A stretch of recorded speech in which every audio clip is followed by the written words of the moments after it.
Split the bamboo in the morning, dry it till night. Shape and bend it nice and tight. Cross the strands to form a pattern. Coat in silk and you have a lantern. That's how you remember how to make a show lantern. Did you get all that, Chi-Chi? Morning, split bamboo, traveler, then get silk, make paimon. What? No, that doesn't even rhyme. Look, it's them. Hey, Yao Yao! Hey, Chi-Chi! Whoa, Traveler! Paimon, you're here! Happy Lantern Rites! What you up to? I'm teaching Chi-Chi to make Shao lanterns. It's a real test of finger dexterity, so it'll help keep her nice and loose. Yes, I do finger exercises to be a nimble zombie. Wanna try too, you two? Oh, okay. Well, we need a whole bunch this year so it doesn't get too dark at night. Too dark? What does that mean? Dr. Baiju has patients who got hurt walking at night. The moon disappeared, so it was too dark to see. The moon disappeared? Like, behind the clouds? It was Jeonju, the moon devourer. Changshan told me about it, but now I forgot. It's an old myth from Chenyu Vale about a giant toad in the sky that eats the moon. What? The moon gets eaten? It's just a story. It's not like there's actually a giant toad in the sky. I asked Master about it, and she said myths are just insights into how the people of the past understood the world. Well, I didn't see it that night. But I've checked several nights since, and it's been there same as ever. According to Chi-Chi, though, the Ministry of Civil Affairs sent someone to do some kind of serious investigation. So, I don't know. Maybe something did happen. The Ministry of Civil Affairs? This is starting to sound bad. It's okay. You can fly. Even if it's too dark, you won't fall and get hurt. Yeah, exactly. So turn that frown upside down, Paimon, or someday you'll get a whole bunch of wrinkles and wake up looking like an old granny. What? Okay. No more frowning. But the Traveler can't fly. She could still fall and hurt herself, right? Don't worry. That's what the Shao lanterns are for. As long as we make enough, Liyue Harbor will never go dark. Yeah, and there's the giant lantern too. Oh, right! I almost forgot. Look! This year's Grand Lantern commemorates the Adeptus who guards the moon. With her watching over it, the moon will be safe for sure. A white horse? Wait! So that's the White Horse Adeptus? Yeah! Legend has it she used to live on the moon. So if it were ever in danger, I'm sure she wouldn't just stand by and watch. Huh! We've heard of the White Horse Adeptus before, but we never heard the part about her living on the moon. Probably because it's a folk legend from Chenyu Vale, so not a lot of people know about it.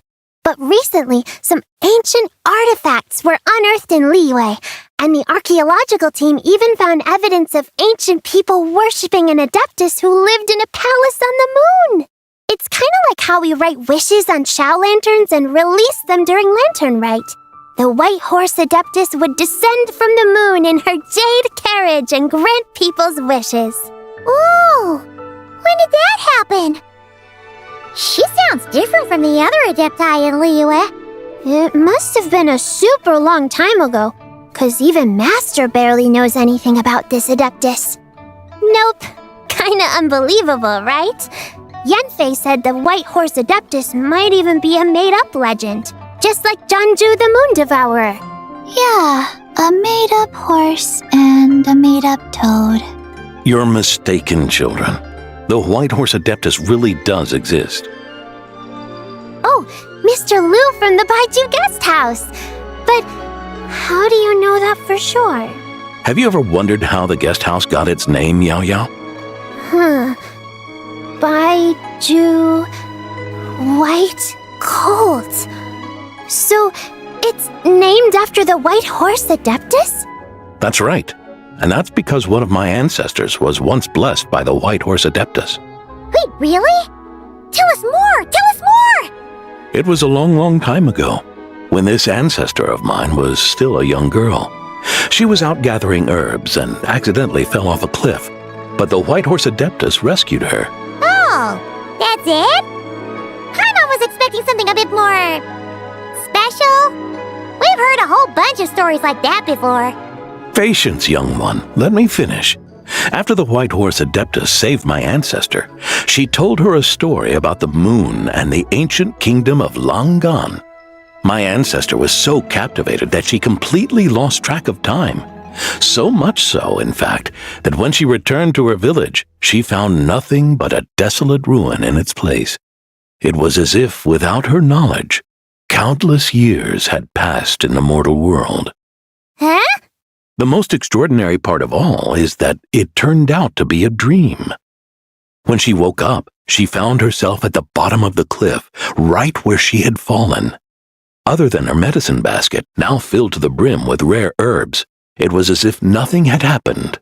Until out of nowhere, a horse's whinny echoed through the air, and when she looked up, she saw a pristine white horse leaping over the cliff. A white horse leaping over the cliff? Wow, that sure is a crazy story. But now, it's starting to sound a bit too far-fetched. Another skeptic. You sound just like my son. But I know it's true. Ancestral records don't lie. Wait, so your son doesn't believe it happened? Don't get me started. Not believing is one thing, but he even wants to change the name of our guest house. It's a disgrace, I tell you, a disgrace. Well, it was getting about time for him to take over the guest house. And what's the first thing he does? Starts going on about how the name doesn't attract enough customers and how we're losing business to Wangshu Inn. Can you believe that? As if Baiju Guest House and Wangshu Inn aren't miles apart from each other. Oh, what about something like the Geo Lord's Rest? Paimon bets that we get people through the doors. Geo Lord's Rest. I like that one. This isn't about getting people through the doors. This is about disrespecting our ancestors. Oh, White Horse Adeptus, my wish is this. Let your divine power be known. Teach my foolish son the error of his ways. Paimon wants to learn more about this Adeptus. Hey, maybe we should ask Zhongli. Good idea. Mr. Zhongli is super knowledgeable. He can answer questions even Master has no clue about. Yeah, we just saw him having tea at third round knockout. All right, then that's our next stop. Chi-Chi and I are gonna keep making Shao lanterns. Careful on the road. Goodbye, Paimon. Goodbye, traveler. Oh? Oh. Curious. Impressive, right? What's with all the commotion over here? Oh, Traveler and Paimon! Perfect timing! I have something amazing to show you! What is it? Huh? What the? Part of the moon is blacked out! Was it really eaten by a giant toad? Huh. I didn't expect you to know the story of Jonju the Moon Devourer, Paimon. Don't underestimate Paimon. She learned a whole bunch of things in Sumeru. But Jonju the Moon Devourer is a Liyue legend. Well, knowledge knows no borders, so there. You're right about that, Paimon. But this dark circle doesn't look anything like a toad to me. A toad's egg, maybe? But that's about it. Oh, wait, Traveler! You've been in Nodcry, right? The people there worship the moon goddess. So you should know what's going on here. Really? Not even in a place where people worship the moon? Oh yeah! Master told me that the tale of Jianzhu, the moon devourer, was how ancient people explained a certain celestial phenomenon. But what is it exactly? Some kind of omen of disaster? How so? Oh, but in this picture, the moon is being covered from the center. So this can't be a normal eclipse. Then it's still an omen of some impending calamity? We never said that! Ugh, some crazy customer left it at the restaurant. Just thinking about it gives me the chills. Attention, everyone! As the auspicious festival season approaches, I have an announcement to make. I, Lu Xiong, am on the verge of becoming one of the most renowned archaeologists in all of Liyue Harbor. No, scratch that, in all of Tibet. Even though I never trained at a prestigious academy, I've still managed to dig up tons of treasures. And I understand practically a whole dictionary's worth of big words, too. Like my pops always says, no pain, no gain. And I haven't had it easy, that's for sure. So, it's definitely my turn to make a name for myself. What's the deal with her? No idea. Maybe she ate a bad batch of perch stew? What? You don't believe me? I'm telling you, I dug up treasures from the ancient nation of Longan. I even got a picture of Jeonju devouring the moon. Longan?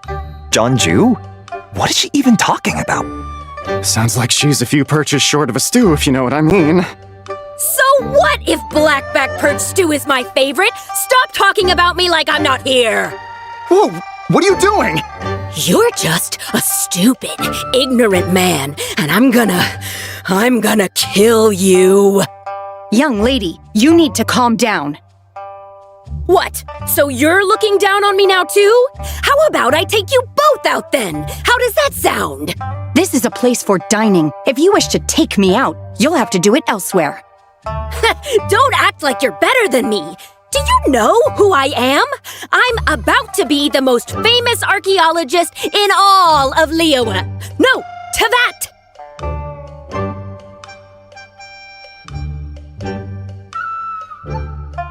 Show me some respect. It's respect you want? Very well. For the sake of the other customers, we'll do this your way.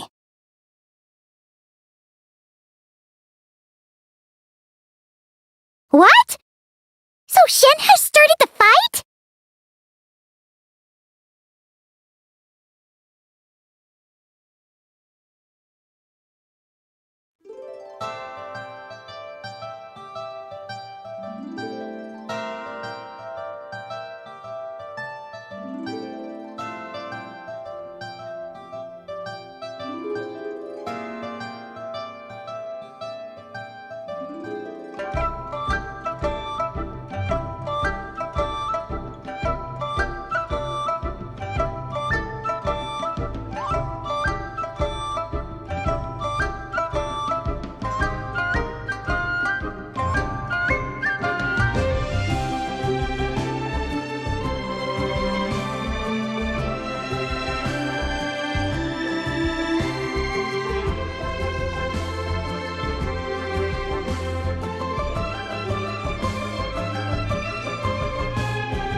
She had no choice. The woman pulled a shovel out of nowhere and started going crazy, flipping tables left and right. She even injured 2 other customers. Shenna did what she had to do to restrain her, then took her to the Ministry of Civil Affairs. Thank goodness Aunt Shenhe was there. Or who knows what might have happened. Yeah. I started cleaning up after all the commotion, and that's when I found this photo. I thought it might be the one she dropped, so I rushed over to show someone. She said she took a photo of Jeonju the Moon Devourer. This must be it. Can we really trust what she said, though? Clearly, something is going on with her. Paimon's got a point. It sounds like she wasn't acting right at all. How do we know she wasn't possessed by some kind of evil spirit? Aunt Shenhe would have noticed if she was possessed. All right. But what about the part about Long Gone and the treasure she found? What about it? What if she raided a tomb and dug up some super special relic, then got herself haunted by an ancient ghost? One so powerful that even Miss Shenhe couldn't sense its presence. Your imagination is something else, Hu Tao. Why would an ancient ghost come to Wanmin restaurant, huh? To eat my blackback perch stew? Hey, it could happen. I'd want to eat your food if I was a ghost.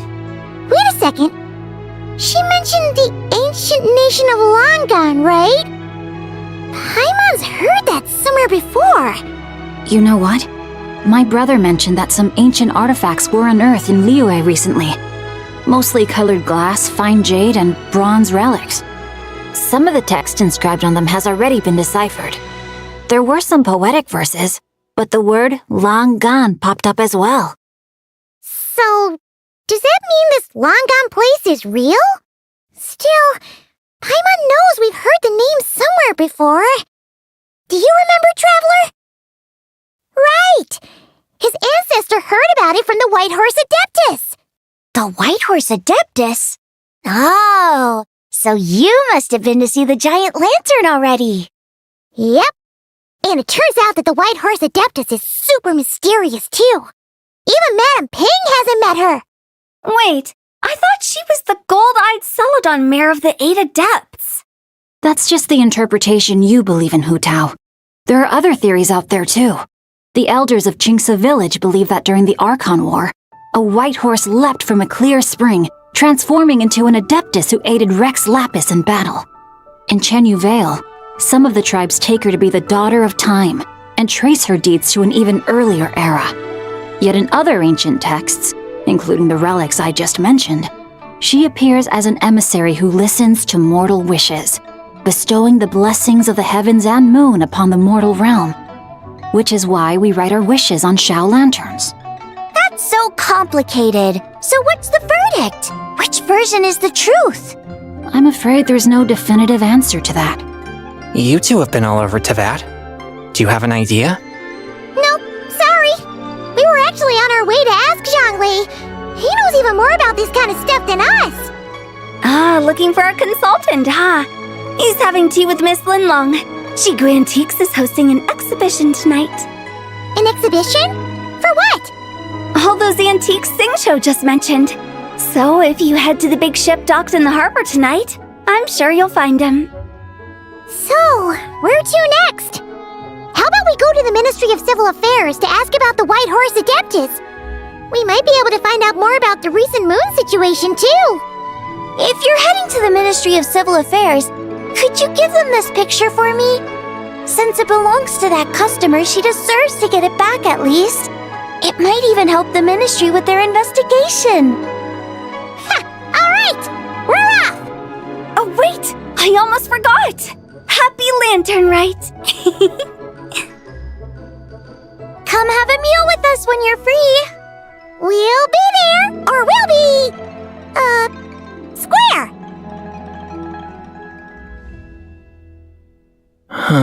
Thinking about it now, could it be possible that photograph was a fake? A fake? You mean like the customer fabricated it to gain academic recognition? Nice one, Chongyun. I never even thought of it like that. How about we go check out that place tonight? I know exactly where it is. All right. I'll get scolded if I get home too late. Live a little, Sing-Cho. You act like this is a first for you. Worst comes to worst, we'll get Xiangling to cook you something delicious, okay? Well, when you put it like that, I suppose it's worth the risk. You were just waiting for the promise of free food, weren't you? Fine. It's a plan then. We'll meet up tonight. And your grandfather is of the same opinion, Miss Lanyan? Yes. On Lanternlit, the moon shall go dark. That's what the signs are indicating. Celestial observation isn't Grandpa's strong suit. But he discussed it with several other elders from our clan, and their conclusion was the same. It's consistent with the information we've received from other sources as well. You mean the whole thing? About the legend of Jeonju the Moon Devourer? Happening in real life? Yes, that's one of them. So it's true. I thought it was just a rumor. It's true. But right now, the bigger issue is that all our sources indicate the phenomenon's gonna happen again. I'm not sure this bodes well. Let's remain optimistic for now. We're making progress interpreting the artifacts, and Ganyu is consulting with the Adepti as we speak. Besides, apart from the incident at Wanmin Restaurant, there haven't been any other moon-related disturbances. Ningguang, Keqing, and Lanyan! You're all here! Oh, Traveler! And Paimon! It's been a while. Happy Lanternlit. Yes, happy Lanternlit. What brings you here, though? I thought you'd be in the harbor enjoying the Shao lanterns. You're certainly not the type to visit Yujing Terrace for no reason. Is there something I can help you with? What? We're not allowed to just drop in on our friends during the festive season? I was only teasing. You're welcome to visit us anytime you wish. Happy Lanternlit. Oh, and about all the moon business you were just talking about? We have something to show you. Here, take a look! Whoa! Something really did take a chunk out of the moon. Someone managed to capture a picture of it. Is this Jeonju, the Moon Devourer, then? Even though we confirmed this event took place, I still can't quite believe what I'm seeing. Where did you get this picture? From Xiangling! She found it when she was cleaning up after that customer caused a scene. She thinks they must have dropped it. Wait, is this Chawang Terrace? No, it's just where I'm from. It said that Chawang Terrace was where the ancient people of Chenyu Vale communicated with the heavens. And in this picture, the moon happens to be right above Chawang Terrace. I was just surprised, that's all. It's probably just a coincidence. That's interesting because the ancient people of Chenyu Vale migrated there from the chasm area. The chasm? So, that place is involved too?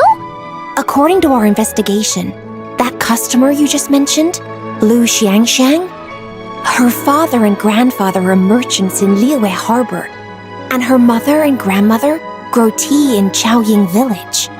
A few days ago, she left her home in Chaoying Village to join a civilian archaeological team funded by Hoishan Hall, and ended up excavating some artifacts in the chasm area.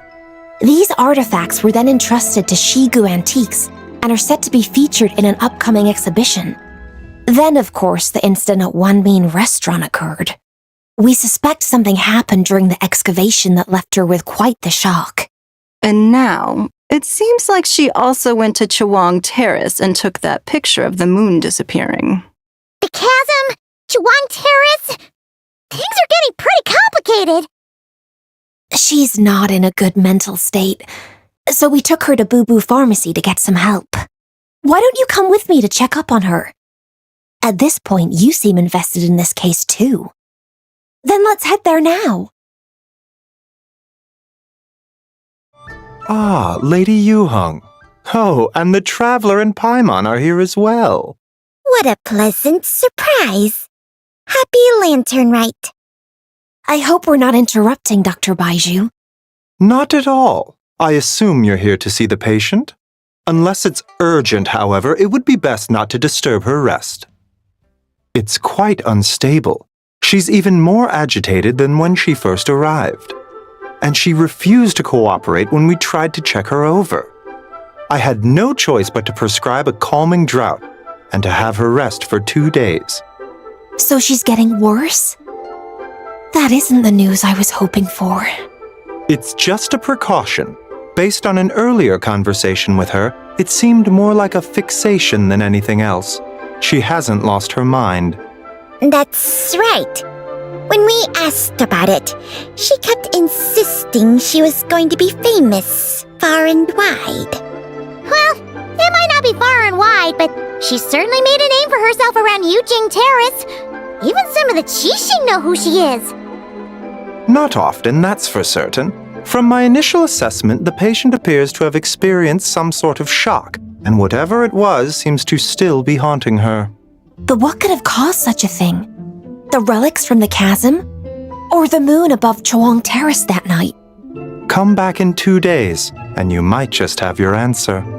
I suppose that's all we can do for now. We'll take our leave then, Dr. Baiju. Of course. If you need anything else, don't hesitate to stop by. Speaking of those relics from the chasm, aren't they being featured in an exhibition tonight? That's right. Are you planning to attend? Yeah! We wanted to have a talk with Zhang Li anyway, and now Paimon's even more curious about these relics. I would, except every item in the exhibition had to be registered with the Ministry of Civil Affairs, so I'm afraid it's been spoiled for me. I reviewed them all myself. There are some rather peculiar artifacts, that's for certain. We're still working on decoding the ancient text that appears on them. Yeah! The word jade appears a whole bunch, doesn't it? Huh? How did you know? Xingqiu told us. He said there were some ancient poems on them, too. He's quite well informed, isn't he? Well, he's right. We believe they're direct references to the ancient nation of long gone. As for the other text, instead of regular poetry, it seems to be more like ceremonial language used to worship the moon and the gods. The moon and the gods? Well, looks like it's almost time for the exhibition. You two should head over. There's an usher at the harbor who will lead you to the venue. Not at all. The exhibition is free to the public. The people of Liyue have a great respect for our history and are eager to learn from it. Plus, the exhibition is being organized by Lin Long, the owner of Shigu Antiques. As far as I know, it's been a long-time goal of hers to hold a cultural exhibition of this scale, where people can learn all sorts of information about the past. Guess we're in for a real treat tonight, then. Yes, have a great time. There's still more artifact decoding work I need to finish, so we'll have to part ways here. After seeing the picture you brought, there's a few ideas I'd like to follow up on. You're hard at work even during festival season? Ha! You haven't changed one bit, Keqing. I'm simply fulfilling the responsibilities of my position. That's all. All right, I should get going. See you later. Well, guess we should head over to the harbor and find that usher. Whoa! Look at all the antiques on this ship! It's almost too much to take in! Greetings. I trust you've been well since last we met? Aha! Speak of the devil! You're right where Hu Tao said you'd be! Ah, so Director Hu gave me away, did she? Don't act like you're up to some super secret business! We know you just do whatever you feel like. Yo, Traveler! Paimon! What's up? It's been a while, you two. Happy Lanternlit. Beidou! Yunshin! It's great to see you! You're here for the exhibition too? Yes. When I heard these artifacts were from ancient times, I just knew I had to come learn more about them. I mean, what a discovery, right? Yeah, Ningguang pretty much said the same thing. She thought coming here might help culture me up or something. But as you know, I'm more of a fists and punches type of person. I doubt one exhibition is gonna change that. You're too modest, Captain. You're the leader of the Crux fleet. That takes far more skill than just fists and punches. Plus, at the end of the day, you still decided to come, even though you didn't have to listen to Ningguang. Well, she's the Tianquan. If she can't even get an average ship captain like me to do her bidding, how's that gonna look? You sure know how to think from her perspective, huh? I guess I do. Anyway, how's everyone enjoying the exhibition? I heard that if you see something you like, you can negotiate the price with the owner and take it home. Wait, so we can buy this stuff? Indeed. Although Shigu Antiques is hosting this exhibition, many of the items come from private collectors. As long as both parties reach an agreement, you can make an offer of mora or an equivalent trade. Well, shall we continue our conversation as we look around? Let's go! Paimon's super curious about all this stuff. Whoa, look at this painting! There's a huge toad on it. Could it be... Huh, this material is quite unusual. It doesn't look like paper, more like silk or some other kind of fabric. Yeah, I was thinking the same thing. Well spotted. This is a painting of Jianju, the Moon Devourer, made primarily with mulberry silk. Such craftsmanship is rarely seen in modern-day Liyue. Ha! Jianju the Moon Devourer! Paimon knew it! That toad made it super obvious. What's that? A new dish at Wanmin restaurant? No! It's a kind of lunar eclipse. You heard about how the moon disappeared recently, right? Oh, yeah. You're saying a toad did that? That's what the legend says. So, nothing to do with food then. Noted. And the figure next to the toad, is that the white horse Adeptus? From the stories I've heard, her palace lies on the moon. That would seem to be a logical assumption. No, in fact, this item was discovered in Chenyu Vale, and many years ago at that. Oh, so it's from Chenyu Vale? Actually, that's not quite right. You see, this painting is primarily comprised of mineral-based pigments, such as cinnabar and azurite, which are usually found within stratified rock. This suggests its place of origin may very well have been the chasm. You could have just started with that. You're as knowledgeable as ever, Mr. Zhongli. I had only ever heard the legend of Jianju the Moon Devourer, but now seeing it depicted in this painting, I wonder. If I purchased it, perhaps it could serve as inspiration for a new opera. Though I'm not quite sure who the painting belongs to right now. A splendid idea, Miss Yoon. Perhaps in lieu of mora, you could offer the lyrics to said opera as recompense. The lyrics? But to whom? Why, to me, of course. I am the owner of this painting, after all. Wait, so you're one of the private collectors of the exhibition? No wonder you knew so much about the painting. But lyrics in exchange for a precious antique? My work could never possibly be of equal value. I don't know about that. I'm not much of a scholar, but even I know your operas are in a league of their own. An astute observation, Captain Beto. In my possession, this painting is nothing but a lifeless artifact. Allow me to be equally forthright, Miss Yoon. This silk painting is merely a copy I made of the original work. There is no need for such concern over its value. Huh? So it's a fake? I had no idea you were such a skilled artist, Mr. Zhongli.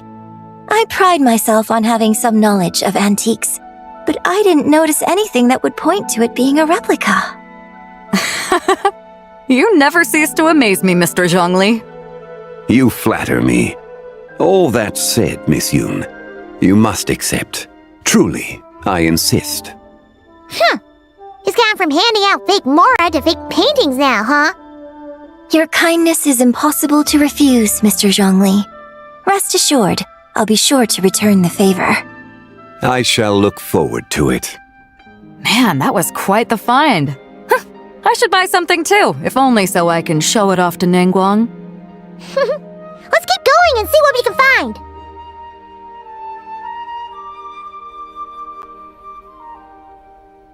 Wow, this bronze war chariot is really something. It must have quite the story behind it. I've never seen anything like it before. Do you know what this is, Zhongli? Ah. I heard from Miss Linlong that a carriage made of Celadon jade was unearthed in the chasm. A copper canopy, a body adorned with flowing clouds and geometric patterns. Yes, this must be the one. A precious piece indeed. This thing's gotta be thousands of years old, right? Crazy to think people back then were capable of such intricate metalwork. Too often we view the past and future through the lens of the present. Objects that fascinated us as children seem crude later in life, and that's only after a few decades or so of separation. If one were to stretch time across hundreds or thousands of years, one might discover that time is not always a force that pushes things forward. It would seem the people of that era managed to create a remarkable civilization in their own right. Makes me want to get my hands on this even more. Ningguang's gonna be so jealous, don't you think? Has this war chariot caught your eye, Captain Beidou? Oh, you must be Linlong from Shigu Antiques. Nice to meet you. This exhibition has been amazing so far. Well, that's all thanks to supportive patrons like you and Mr. Zhongli, of course. As for this war chariot, it was discovered by an archaeological team sponsored by Huishan Hall. The price comes in at 90 million mora. How much? 90 million? Woo, looks like my eyes were a bit too big for my wallet. Quite a bargain. A bargain? 90 million mora could feed Paimon for like 1,000 years! And if you actually went on an eating spree that long, perhaps you'd be considered an antique worth that kind of mora too. What, 90 million? Nuh-uh! Paimon's worth way more than that! Well, if Mr. Zhongli thinks it's a good deal, I'm sure it's worth it. Beidou's putting way too much faith in Zhongli. What if he's only here to drive up sales? I'll take the chariot, Miss Linlong. Someone will come by with the payment. Quite the discerning eye you have, Captain. After the exhibition ends, I'll have someone deliver it to the Alcor. Actually, could you send it straight to Yujing Terrace? I'd like for the Tianquan to see the proof of my discerning eye for herself. Understood. Great! Yunjin and I both found something. What about you three? Want to keep perusing? And don't worry about the mora, it's all on me. Nobody's going home empty-handed tonight. I appreciate your kindness, Captain, but I'm afraid I have some private matters to discuss with Miss Linlong. In that case, don't let us keep you, Mr. Zhongli. Right this way. Traveler, Paimon, perhaps you would like to accompany me. What? So you can show us another bargain antique that's so far out of our price range it's not even funny? Other people are always demanding Mr. Zhongli's time, but it's quite rare for him to extend an invitation himself. I wouldn't pass up this opportunity if I were you, Paimon. Yeah, just don't forget to come aboard the Alcor for a drink later. Yeah, guess you're right. Taking a quick look isn't gonna cost us anything. Let's go!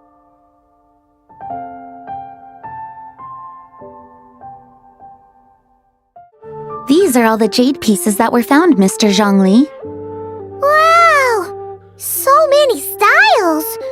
What kind are these? These are a type of ceremonial jade. You're familiar with Chenyu Vale's rain jade, right, yes? Oh, yeah! So these pieces are all used in the rain jade ceremony? Well, you may not know, Paimon, but before the rain jade rite came into practice, Chenyu Vale was known for a different ceremonial tradition that also involved jade. The bee is used to honor heaven, the Tsong to honor earth, the Gui to honor the east, the Jiang to honor the south, the Hu to honor the west, and the Huang to honor the north. These form the 6 ritual jades. It's unfortunate, however, that Miss Linlong's set is missing both the Gui and Hu pieces. Oh, I know. These jade artifacts are from such an ancient time. It's proved difficult to track them down even for our establishment. No matter. You happen to have precisely the piece I was looking for. Huh? This broken jade token? I didn't expect this to catch your eye, Mr. Zhongli. It isn't one of the 6 ritual jades. An affect belonging to an old acquaintance of mine. An old acquaintance? One of your collector friends, Mr. Zhongli? You could say that. Traveler, take a closer look.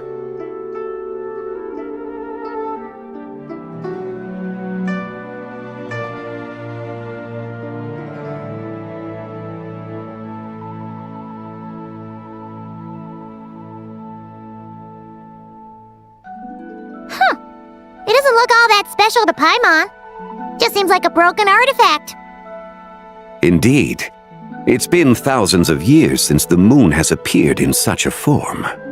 So, in the past, the moon wasn't always full. Then, could this missing chunk be from when Jeonju devoured part of the moon? It's worth looking into. Your insight is invaluable, Mr. Zhongli.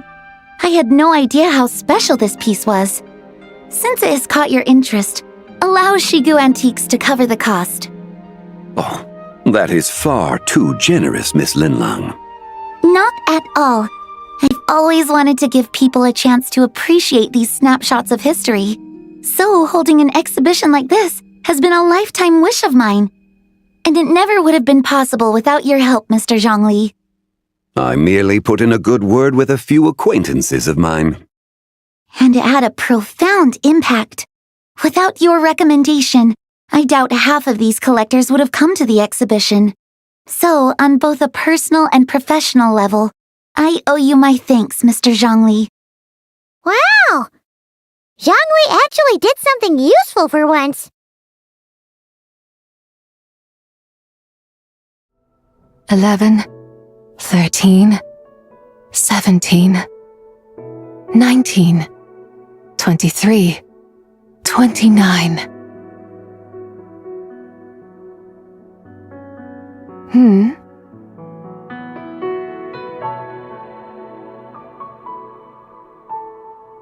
You also enjoy counting in such a fashion, lost child? The same loneliness as them.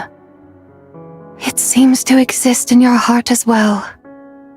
Me? I'm sorry, I don't remember. The shadow of the moon? Or a dream of time? I'm sorry, no one has asked me such things before. I've been here for so long. There is much I have forgotten. I know nothing of your arrival. All I know is the longing in people's hearts. Yet, I sense the moonlight's guidance within you, child. Perhaps that is what brought you here. You seem confused. Perhaps I can help in some way. The path home is... that direction. I believe someone told me that before. But I was never able to reach the end. You should take a look. No need. It would seem... my time has already run out. Farewell. May the moonlight ever shine upon you. Wow! Zhongli actually did something useful for once. Your complexion looks rather ashen, Traveler. Are you feeling all right? Yeah, what's wrong? Does your stomach hurt? Huh? What are you talking about? You were right here the whole time. Ah, I see. I'm afraid we must take our leave, Miss Linlang. My friend has taken ill and I must escort her to get some rest. Of course. Traveler, Paimon, please come with me. Ah, yes. Regarding the payment for the jade token, charge the expense to the Wangsheng funeral parlor if you would.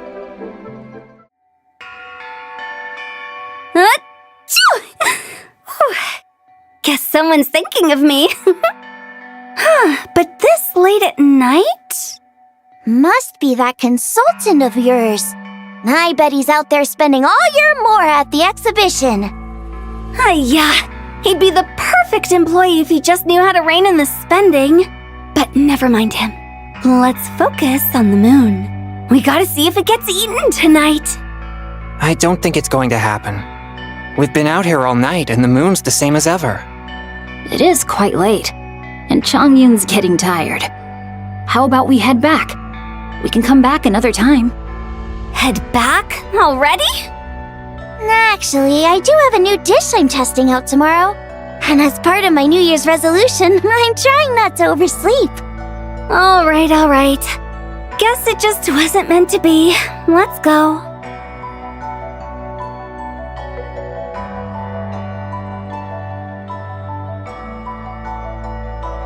When the sun's out, bathe in sunlight. When the moon's out, bathe in moonlight.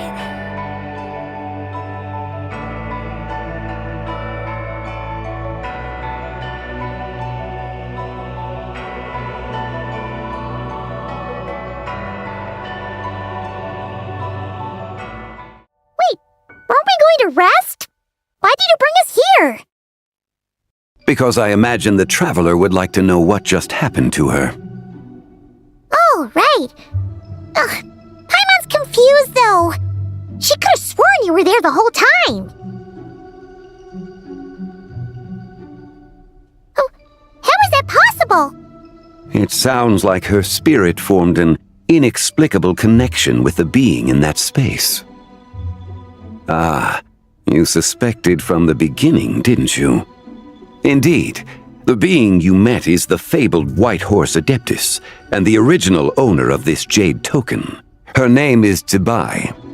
Wait, does that mean she's inside this token? No, she does not reside within this token, but rather within the moon's shadow. This token is merely a medium. Word has it you accomplished quite the feat in Notcry. You and your friend brought the Frost Moon back to Tevat. Tell me, did you ever wonder about the other moon? The one that hung in its place for thousands of years? We never really thought about it, but it must have been a fake, right? A fake moon! Indeed, it was false. Its true nature, nothing but a projection of the moon. It also happens to be the prison that confines Zibai to this day. Wait, the White Horse Adeptus is trapped inside that projection? Then we need to rescue her! But the moon in the sky right now is the real one, right? Where did the fake moon go? And why can't Paimon see it? With the return of the true moon, the shadow naturally lost its place in the heavens. Now, it is disintegrating bit by bit. It's a process that comes and goes. When it occurs, it looks like the moon is being obscured by a black shadow. But when it stops, the shadow disappears and becomes invisible to the eye. So, you're saying there's an invisible fake moon blocking the real moon right now? Indeed. Okay, this is not what Paimon was expecting. My hypothesis is that people's wishes could be what trigger the periods of disintegration. After all, when you experienced that episode just now, it was precisely when Miss Linlong spoke of her own wish. Wait, is that because the White Horse Adeptus answers people's wishes? The legend must be true then. So, that means the more wishes we make, the faster the fake moon will disintegrate, right? Then it won't be long before the White Horse Adeptus is free! Quite the contrary. After countless years trapped inside, the two have merged into one. When the moon shadow is gone, Zibai will cease to exist in this world. Oh no! So, by bringing the moon back, we actually hurt the White Horse Adeptus? Do not burden yourself with such thoughts. Because of your actions, a promising opportunity has presented itself to us. Let us not forget, what is crumbling is also precisely that which imprisons her. Yes, and that is why I invited you here tonight. Your connection to that broken jade token confirms that you can do what I envision. However, while I had hoped to receive your assistance, this matter could have significant ramifications. I must admit a certain reluctance to implicate you in more of Tevat's secrets. Often, the deeper one's knowledge of such matters, the harder it becomes to extricate oneself from them. You are someone who once traveled through the boundless sea of stars. I cannot help but wonder, perhaps it is wrong for your fate to become too entangled with the fate of any one world. Such is your conviction, then. Since journeying beyond Liyue, you have had ample time to reflect on these matters, it would seem. Very well. The first secret I must reveal is that Zebai has long since passed away. The being within the Shadow Moon is merely one of the 3 deadly selves she severed before her death. Wait, the White Horse Adeptus is dead? Weren't you supposed to tell us how to fix this? Now it just seems even more impossible! Please remain calm, Paimon, and allow me to explain. The 3 deadly selves is a practice used by those engaged in spiritual cultivation. The intent is to sever the 3 vice-laden mortal selves to reveal one's true, pure self beneath. However, Zebai's 3 selves are more complicated in nature. Because in the moment before her death, someone preserved the shattered essence of her soul and placed the fragments within her 3 deadly selves. If we retrieve the 3 fragments of her soul, there is a chance we can restore her presence in the mortal realm. So that means we can bring her back to life? Yes, provided we retrieve the fragments of her soul's essence from the 3 deadly selves. Indeed, the being you encountered was Tebai's first deadly self, Ziju. After Tebai's death, she ascended to the heavens and became one with the Shadow Moon. The essence that resides within her is a heavenly soul, also known as Taiguang. Thus, this self is the closest to Zebai's true nature. That said, because she is trapped within the Shadow Moon, we have no choice but to seek out the other 2 soul essences first. Then we can unite them as one. Her second deadly self is called Tzu. After Tebai's death, she fell into a slumber deep beneath the earth in what is now known as the Chasm. The essence within her is the Earth Soul, also known as Shuangling. She is the self that inherited most of Tebai's memories and wisdom. The Chasm? So, do we have to go there to find her? That won't be necessary. I sensed her presence on the jade carriage from earlier, the one at the exhibition. It's possible the return of the Frost Moon awakened her, and she emerged from the chasm alongside that batch of ancient artifacts. Wait! That must be why you agreed to help with the exhibition! To investigate the artifacts! Indeed. So in truth, Miss Linlong was the one who helped me. The third deadly self is Zichao. The essence within her is the human soul, also known as Yojing, Zebai's shade. Thus she is the most free-spirited among the 3. She lent me her aid during the Archon War 1,000 years ago. But later, as her powers waned, she retreated into the mountains. I imagine finding Zichao should prove the most troublesome, so I shall take it upon myself to track her down. So, we need to find the second deadly self, right? But where do we even start? Locating her should not prove difficult. In life, Zebai was fond of mortals, and as the self who inherited most of her memories and wisdom, Ziju should be the same. It's possible she has possessed someone, and is meandering the bustling streets of Liyue Harbor as we speak. Possess someone? Wait! Are you thinking what Paimon's thinking, Traveler? What if she raided a tomb and dug up some super special relic, then got herself haunted by an ancient ghost? Exactly! Lu Xiangxiang! It seems you have a lead in mind already. She'd still be at Boo Boo Pharmacy. She was super agitated when she first got there, so Baishu gave her some calming medicine and told us to come back in 2 days. Do you think it could be her, Zhengli? It's quite possible. The deadly selves are impure beings that can easily influence mortal minds. A sound plan. Well, I should get started on my own investigation then. But you're leaving already? I must. Zichao went into hiding after the Archon War. If I am to have any success tracking her down, and there's no guarantee, I should start sooner rather than later. But there's still so much you haven't told us! Like, who the White Horse Adeptus actually is, and how she died in the first place! Not to mention who it was that preserved the fragments of her soul. Should our endeavor prove successful, then naturally those answers will follow. If not, speaking of them would be rather meaningless. Huh. It would seem that this is a question you are unwilling to set aside. Very well. I shall tell you. It was the Avatar of Time. Ah, so you know of her existence. The ruler of time saved her soul. Indeed. Preserving what remained of Zibai's soul in the moment before her death. Only the power of time could be capable of such a thing. However, there is no telling what effect it has had on the 3 deadly selves. In other words, you must exercise caution when seeking out Zizhi.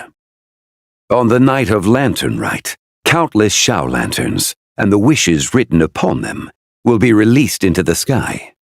I estimate that this event will trigger the Shadow Moon's collapse. When that happens, the cage that confines the first deadly self will open. That is our moment to act, but also the moment where all could be lost. For if we fail to retrieve the other 2 soul fragments in time, Zibai's resurrection is hopeless. As I mentioned before, the answers to your remaining questions should come in time, providing our efforts bear fruit. Let us hope that all proceeds smoothly in the days to come. So let me get this straight. The patient disappeared right as you were delivering the medicine. I know it's hard to believe, but that's exactly what happened. It's true. 1 minute she was there, and the next she was nowhere to be seen. Hey, it's Yelan! Fancy seeing you here! Oh, is this a bad time? Not at all. Just a small roadblock in the case I'm working. Ningguang asked me to investigate a patient named Lu Shangshang. If you're here to find her too, then you're out of luck, I'm afraid. She went missing this morning. What? According to Dr. Baizhu, the patient vanished right under his nose. But it just seems like that should be impossible. There 1 second and gone the next? Pretty sure Xiao can do something like that. Then you're suggesting this Lu Shangshang is the vigilant Yaksha in disguise? Or some other adeptus? Guess not. But this is so weird.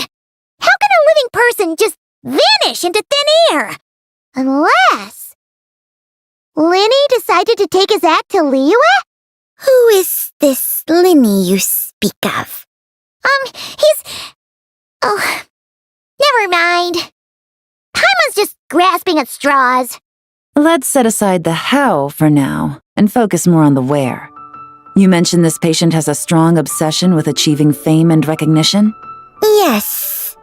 She kept talking about becoming a renowned archaeologist and making a name for herself. So, are we looking for a place where it's super easy to become famous? I think we should check out the Shao Lantern crafting stalls. Because it's easy to become famous by making Shao lanterns? Not exactly. When the people of Liyue need a solution to a problem, their first thought would be to pray to the gods and the Adepti. If her wish is to become famous, she might write it on a Shao lantern in the hopes that the fabled White Horse Adeptus might make it come true. That certainly sounds probable. Turns out, the White Horse Adeptus might be a lot closer to home than she thinks. What was that? Nothing! Let's go check out those stalls!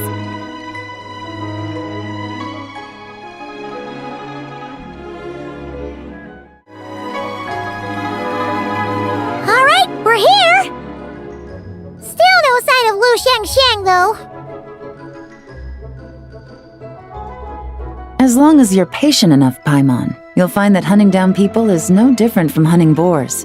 We need to blend into the environment, or we risk alerting the target. So as far as everyone here is concerned, we're just ordinary tourists. Oh, okay.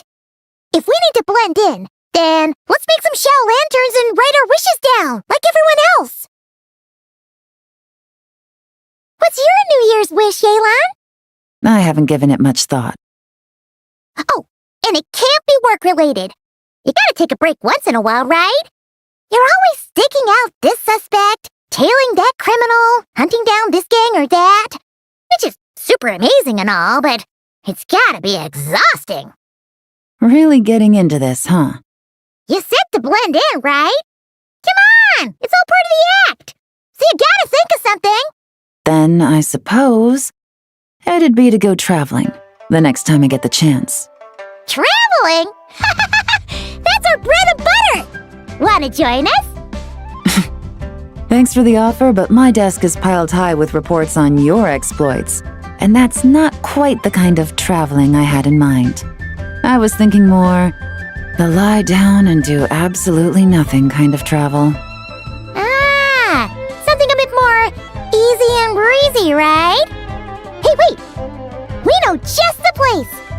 The Easy Breeze Holiday Resort in Netland! It's super relaxing and full of fun activities! You've got the beautiful ocean and tons of cute little creatures called Asha! Seriously, you gotta go! I suppose I'll have to check it out. Hey guys, happy Lanternlit! What a coincidence! You here to make shell lanterns too? Well, it's that time of year, am I right? Thought I'd join in on the fun. You can't have Lanternlit without making one of these. What you gonna wish for? Aw, man, it's kind of embarrassing, but whatever. The truth is, the mighty mythical beasts are seriously struggling with recruitment.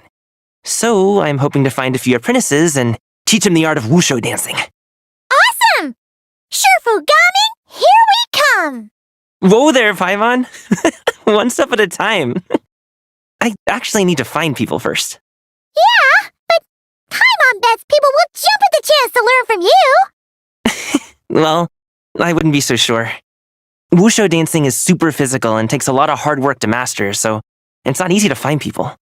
At this point, if the Adepti can't help me, no one can. I'll do it! Huh? You just said you wanted an apprentice, right? Well, I'm offering. What do you think? Whoa, the White Horse Adeptus works faster than I thought. Traveler, it's her. Lu Shangshang. Our target! Hey, didn't you hear me? I said I wanted to be your apprentice. No need to shout. I heard you the first time. What's your name? Step back a bit, Gaming. This person could be dangerous. What? Hey, what are you trying to do? Do you know who I am? Get back! Lu Shangshang, we have no intention of harming you. We just need to ask you a few questions. Get back, I said! Try to remain calm. If you come any closer, I'll...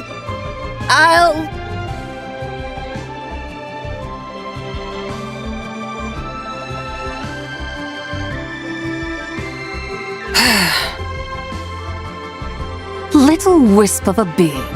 How are you able to see me? So what if I am? Leave at once! You, a mere mortal, whose own life hangs by a thread, would dare reach for the power of life and death? Unless you wish to be condemned to eternal damnation, you would do well to abandon this foolish endeavor. I shall speak on this no further. Don't come any closer. How did I get here? Who are you people? Playing dumb, are we? Save it. We know you attacked those people at Wanmin Restaurant. What? No, I would never. You must be mistaking me for someone else. You don't remember? Of course not. How could I do such a thing? What about the photo you took near Chuang Terrace? What photo? What's going on? It's like she lost her memory or something. Well, this complicates things. I'll take her back for questioning and let you know what I find. Take her away. But I didn't do anything! I swear! That's weird. She seems so normal now, but she doesn't remember anything. This is just great. An apprentice falls right into my lap and now she's gone! Don't worry, Gaming. This is a special case. I'm sure you'll find one soon. Unless you're gonna pony up and offer a real solution, Paimon, I don't want to hear it. Gaming? What's up with... I'm done here! I'm gonna go find an apprentice, and I won't take no for an answer! Gaming, wait! Is it just Paimon, or was Gaming acting super weird just now? What? How do you know? Whoa! So you saw the second deadly self? And you think she moved from Lu Xiangxiang to Gaming? Uh-oh. Then we better find him before something bad happens! Let's go! Alas, why must Cloud Retainer inflict such woe upon us, Mooncarver? By the order of Rex Lapis, we were supposed to make haste to the harbor to stand watch. Yet we arrived late, for you, in your inscrutable wisdom, chose that very moment to tend the mint. It is no wonder Cloud Retainer banished us to the wilderness in anger. A pity only that I, blameless as I am, was made to share in the punishment. Blameless indeed. You speak as if it was not you who decided to plant all that mint in the first place. Yet now, in its wretched state, overrun by blight and vermin, you would turn away? Utterly heartless, I say. Were I truly that heartless, would I have rescued those seedlings from this desolate wasteland, granting them haven in your hallowed garden? Alas, if blame must be laid, let it fall upon Cloud Retainer for failing to recognize the virtue of our plight. Ah, at last a sentiment with which I can agree. If ever Cloud Retainer is away, we should steal into her abode and plant a veritable field of mint. A tempting little ruse, is it not?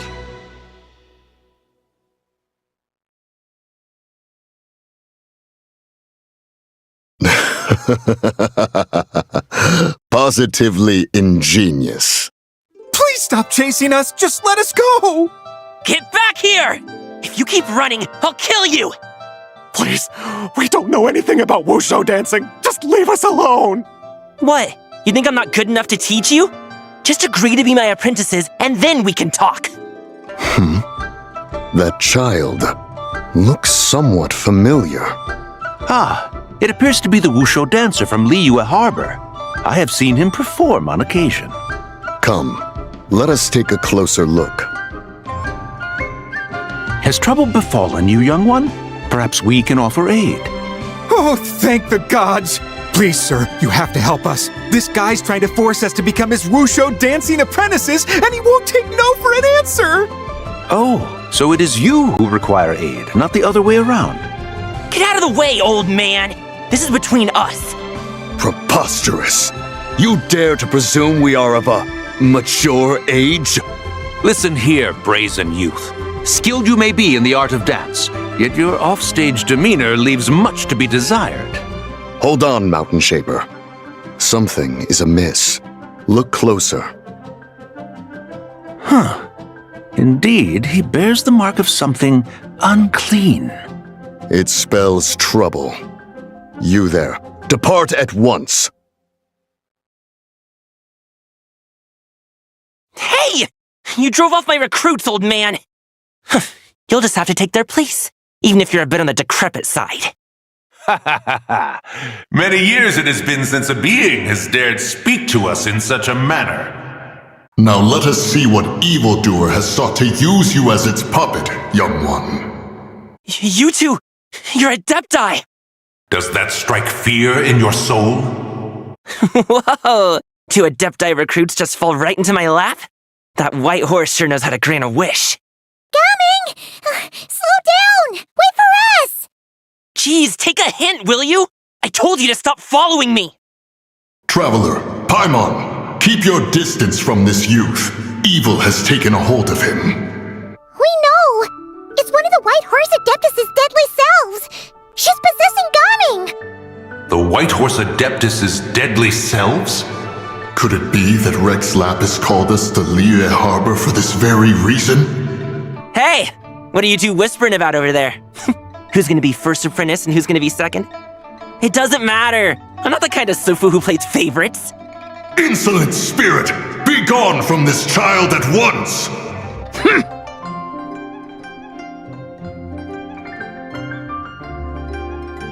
Little mite of a mortal.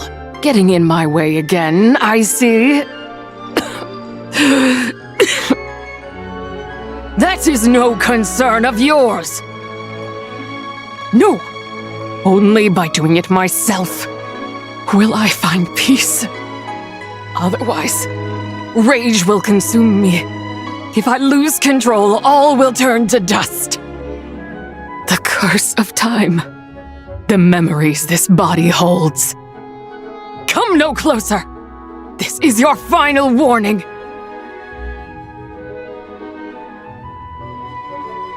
Insolent spirit! Be gone from this child at once! Huh? Traveler and Paimon? And two Adepti? Where are we? Weren't we just making Xiao lanterns in the harbor? Gaming! You're back! Ah! The sun is most scorching. Agitation stirs within me. I require cooling mint to beat this heat. And speaking of, Cloud Retainer has scorned this verdant wonder long enough. It is time for her to feel its wrath. The wrath of mint! Mountain Shaper, where are you going? Oh no! Now Mountain Shaper's acting weird! Oh, you don't think it spread to him, do you? Spread to him? Quickly now, explain to me what has been happening. What? Was I really that rude? Jeez, someone get my dad to throw a slipper at me. I'm so...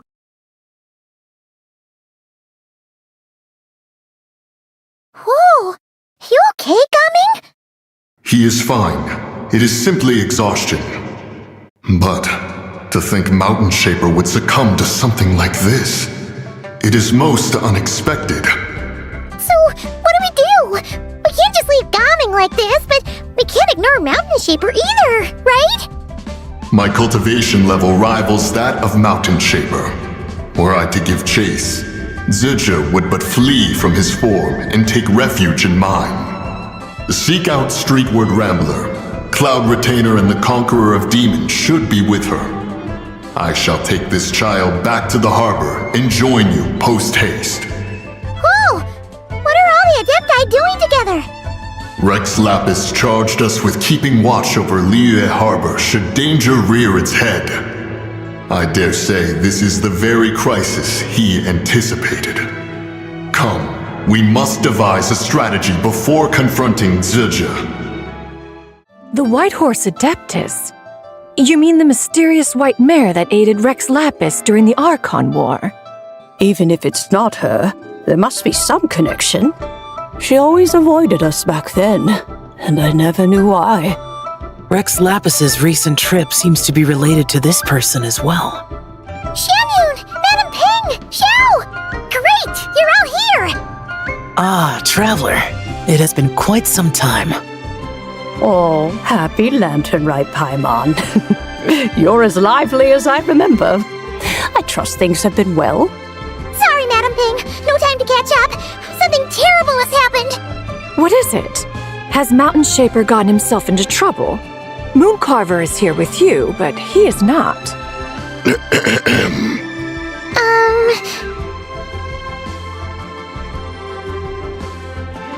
The Wrath of Mint? That old fool dares to utter such nonsense behind one's back. Yeah, that's not really our biggest concern here. So, even a mere deadly self of the White Horse Adeptus was able to possess Mountain Shaper and affect his mind. No wonder Rex Lapis told us to gather here and await his orders.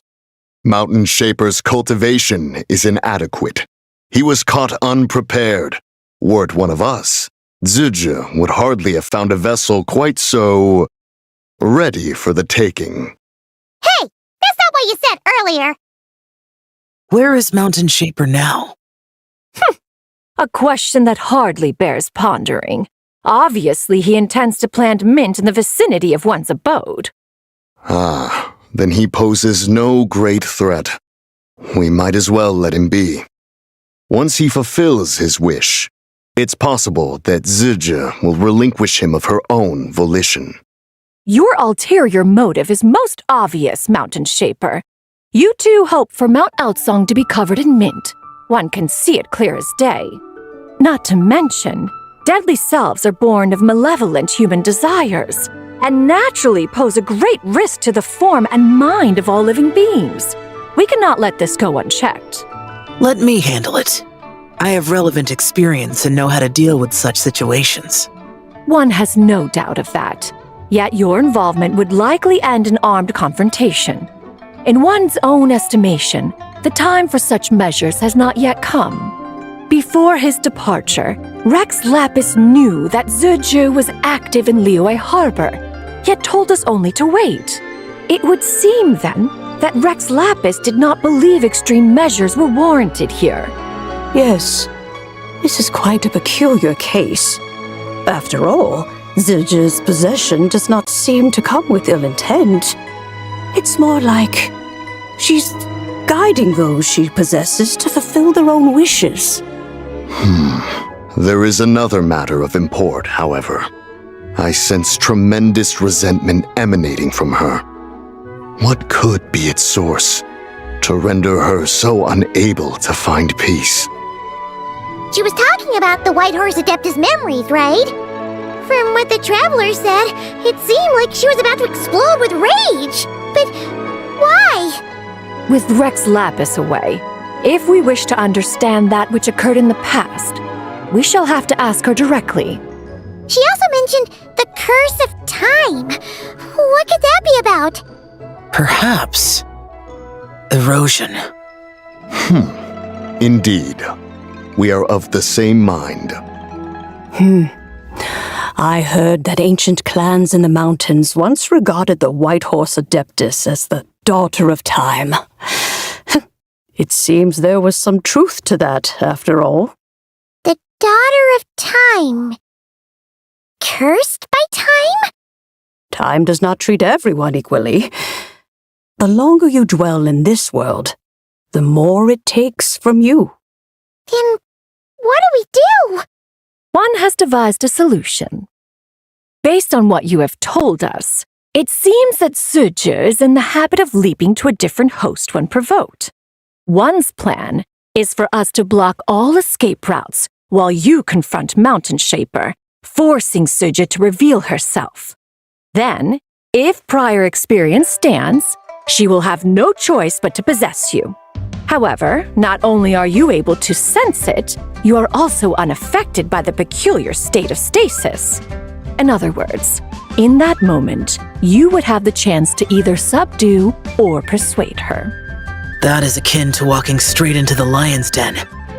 Allow me to go instead. Yeah! Isn't this plan a bit too risky? Why doesn't Paimon try first? After all, even if she got possessed, it's not like she would pose a danger to anyone. Paimon's wishes aren't all food-related, you know. One would not suggest this course of action if one had any such reservation.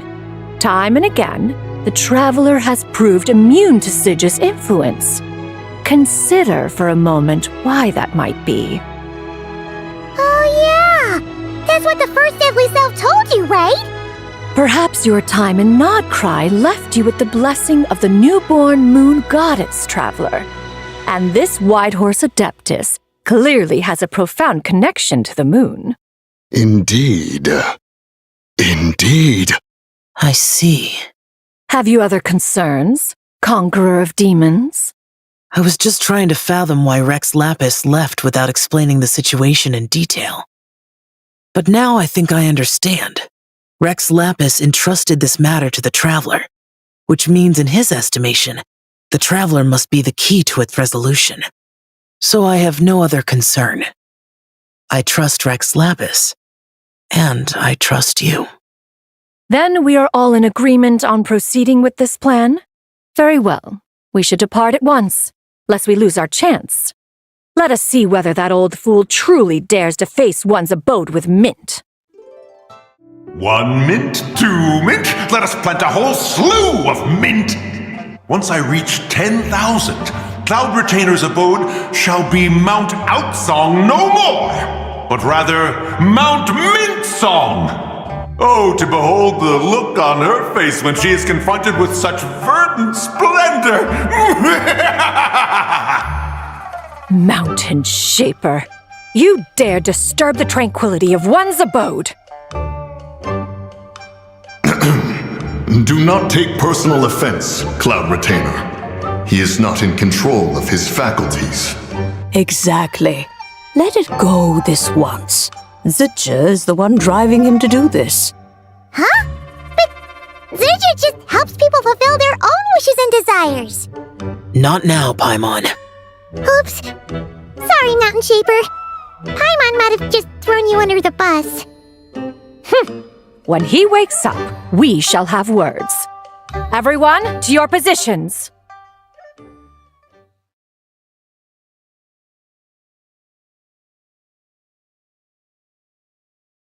Be careful.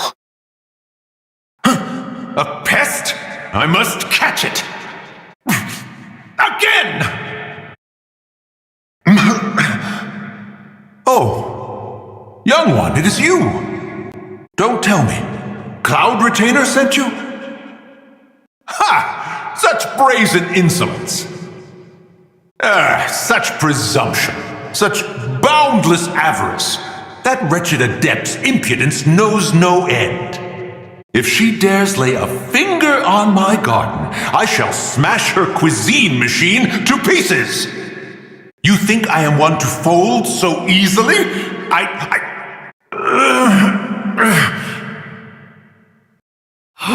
Insolent mortal! Time and again, you interfere in that which is beyond you. You make it exceedingly difficult to contain my rage. You have no conception of that which you seek. It is forbidden! You know nothing of my past. My warning was given. The cost entwined with this is beyond what you can bear. Stubborn mortal! You... Very well. If death is what you seek, who am I not to oblige? Come, let us see the extent of your resolve. Your wish is to behold the curse of time and the memories of this form? Then, let it be granted. You who seek death, stand before me. My prison. I was merely a trace of impure energy within Zapai's immortal body. When her soul was shattered, it should have been the end of me. But then, the one who governs time descended from on high and froze the moment of her death. And so, I remain in this world, unable to find release. A mortal who knows of her existence and would dare to speak her name. Who are you? Help. No, there is nothing we can do for each other. Her power, the one who governs time, it has surrounded me ever since. A blessing and a prison, all at once. No. I have been asleep in this prison for countless years, until a familiar presence woke me. Then, through that mortal girl's eyes, I saw it, as pure and bright as ever, unchanged across the millennia. It was the moon. That place is called Chiwang Terrace. Did later generations rebuild the altar in a new location? It looks just like the one used to honor Tsupai. Could it be that traces of what happened back then still remain in this world? That memory is embedded deep within the essence of Tsubai's soul. It is one that should have been forgotten. Yet, it is precisely that which haunts my every waking moment, fuels my rage, and denies me a modicum of peace. Now you, a mere mortal, come to seek that which is forbidden. So, let us see whether the fire that fuels your ambition is a hero's wisdom or a fool's courage. I shall relinquish control over this body's curse and let it devour everything within sight. Run as fast as you can, lest this prison become your grave. Look, it draws near. The river of time, come to sweep all into oblivion.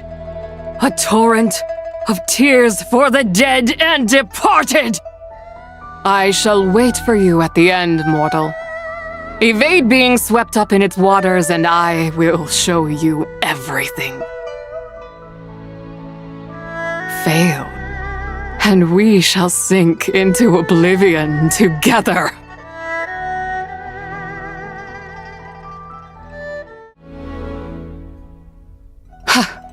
I did not expect that you would make it to the end. Yes, it would seem even time cannot hold you back. In that case, perhaps this truth is one you can bear. Come, let your wish be granted.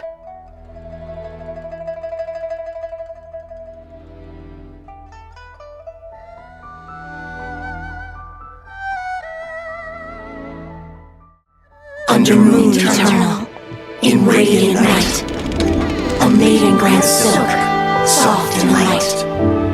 Under moon iridescent, in night divine, a maiden grants fiber, for cloth so fine.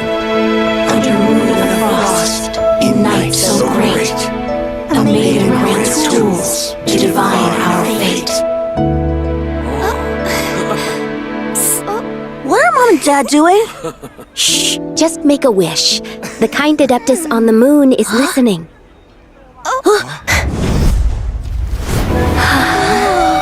Look, it's Lady Tsubai.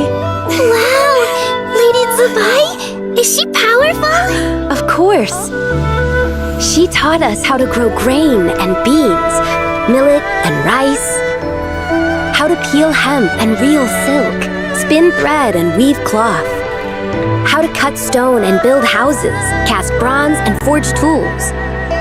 According to Mom and Dad, the Adeptus Tsubai is the god of soil and grain, who blesses our land and its crops. Huh?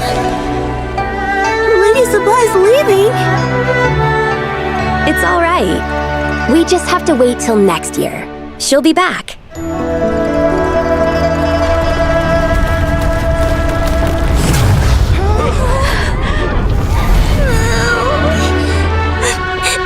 Mom and Dad are gone.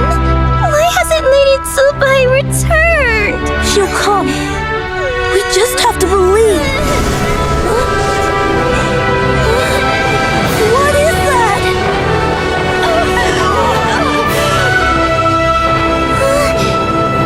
Lady Tsubai abandoned us. All places tainted by the abyss need to be purified. That includes Long Gone. And what of its people? You know what will happen. You are but an emissary to the mortal realm. This is Heaven's will. There is no need for guilt, and no place for hope. I wouldn't dare. But the people of Langan honor me, worship me, pray to me. If I do not answer, the guilt will be too much to bear. And if you do, you will meet the same end. Then as their god, I shall die among them.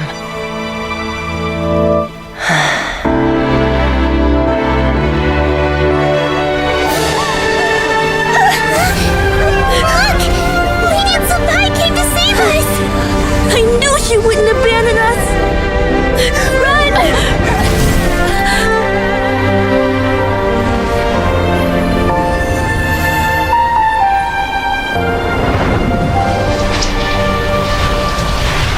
You have done enough.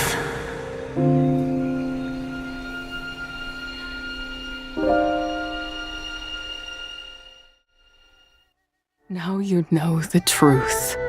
These are the memories that suffocate me where I stand and crush me under their weight. Not just my nation, but the people I loved. Were it within my power, I would ignite a blaze fierce enough to burn a hole through the heavens themselves.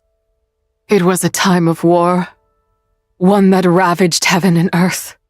Remnants of the battles tainted with cursed power fell from on high and devastated Langan. The heavens decreed that the tainted filth had to be cleansed. No matter the cost, if I just had more time, I could have helped more people to escape. But it wasn't enough! I just needed a bit more, and they all could have survived.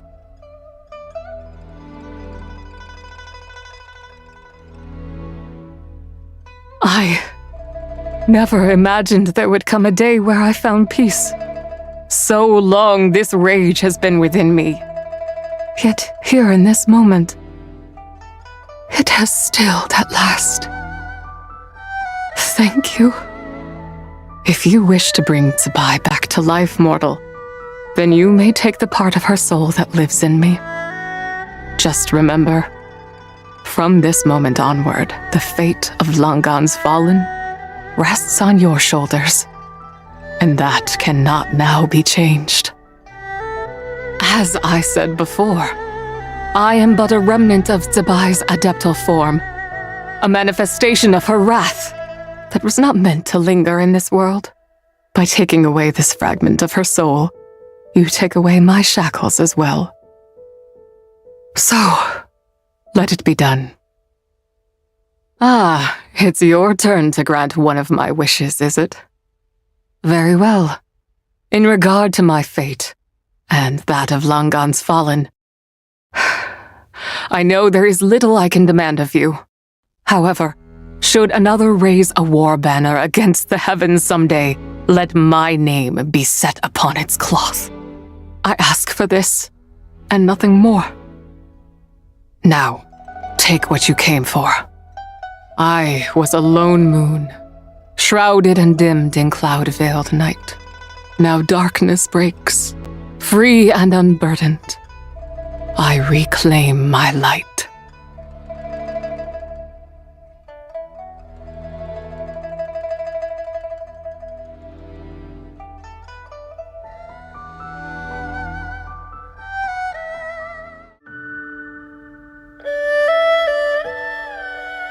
You think I am one to fold so easily? Ah, young one. What brings you here? My, what exquisite mint seedlings. Was it you who planted them? I had not taken you for one so versed in the horticultural arts. I must insist that you visit Mount Hulao. There is much we could learn from one another. Ah, but this is Cloud Retainer's abode. She does not appreciate the verdant wonder that is mint. We should leave at once. If she sees us here, there is little I can do to protect you. You weren't? Was it Mooncarver then? My, what nerve he has. What? Looks like Mountain Shaper is back to normal. Has the matter with Zizhi been resolved then? Wow, that was fast. That took, what, like a second? A second to us, perhaps. But for the traveler, I imagine it felt much longer than that. One's plan was most successful then. And you're all right, Traveler. You don't feel strange in any way? Well, sounds like good news all around. I'm glad this matter is resolved. What is this matter you speak of? The possession of that mortal child? The matter of Zuje may have been resolved, but there is another that is far from over. The mint you planted around my abode. Perhaps you have a moment to spare for a little chat, Mountain Shaper.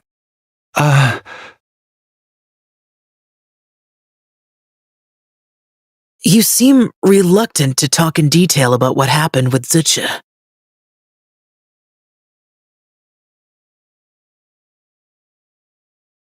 Don't worry.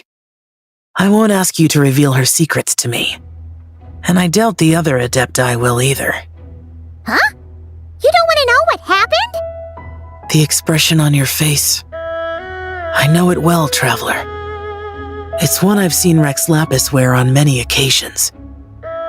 Whatever you learned, it must be too heavy to share. But you're okay, right, Traveler?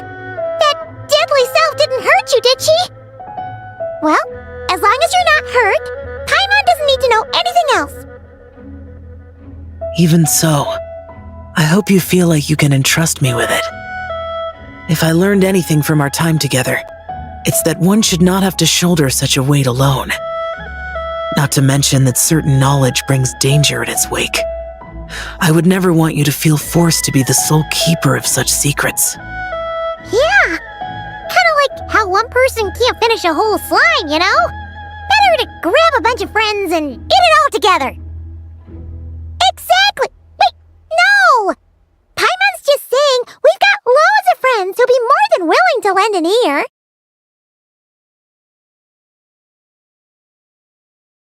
I never knew there was such a tragic chapter in the ancient past of this land. So, the people of that nation worship the White Horse Adeptus as the god of soil and grain. It would seem, then, that Rex Lapis had a similar reason for withholding the details of his recent trip. I've often wondered if he had companions to stand by him before we met, or if he was forced to face things alone. Regardless, Lanternlit takes place in 2 days. Let's meet back up again there. If there's no news of Rex Lapis by then, we'll have to come up with a plan. Fingers crossed it all goes well. Xiao! Cloud Retainer! Madam Ping! We're here! Any news on Zhongli? Wait, are we missing 2 Adepti?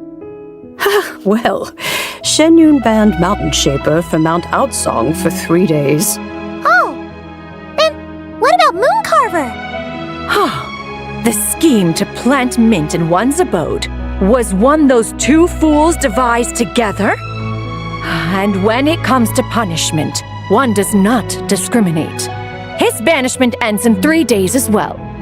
Wow, that's pretty harsh, Cloud Retainer. Let's get down to business. We have news of Rex Lapis. Huh? Isn't that... Yes, Rex Lapis's geopillar. It descended from on high this morning. He must have sent it for a reason, but it does not respond to our touch. So, what does it mean? Is he in trouble? Not necessarily. It could be a message only a specific person is meant to receive. Traveler, you alone spoke to Rex Lapis before he left. Oh, so it must be for the Traveler. Give it a try.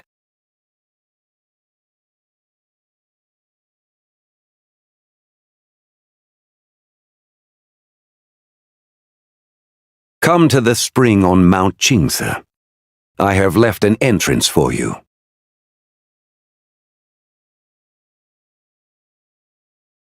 Well?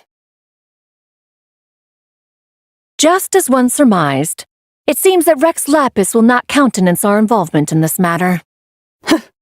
That would not surprise me in the slightest. He's always had a soft spot for the Traveler, after all. But be that as it may, we have served Rex Lapis for millennia now. In other words, I'm sure this has nothing to do with favoritism. He's probably just trying to protect us. That's right. So you mustn't let your guard down, even if Rex Lapis is by your side. Alright, let's get going. We'll try not to keep you all waiting. Who could have imagined that the once mighty Geo Archon might end up so, sitting on a humble stool in the woods, quietly weaving moon lanterns? You really do look like an old man now. This is a Shao lantern, not a moon lantern. In ages past, when the gods waged war and the world was in turmoil, these lanterns were lit to guide fallen warriors back to their homes.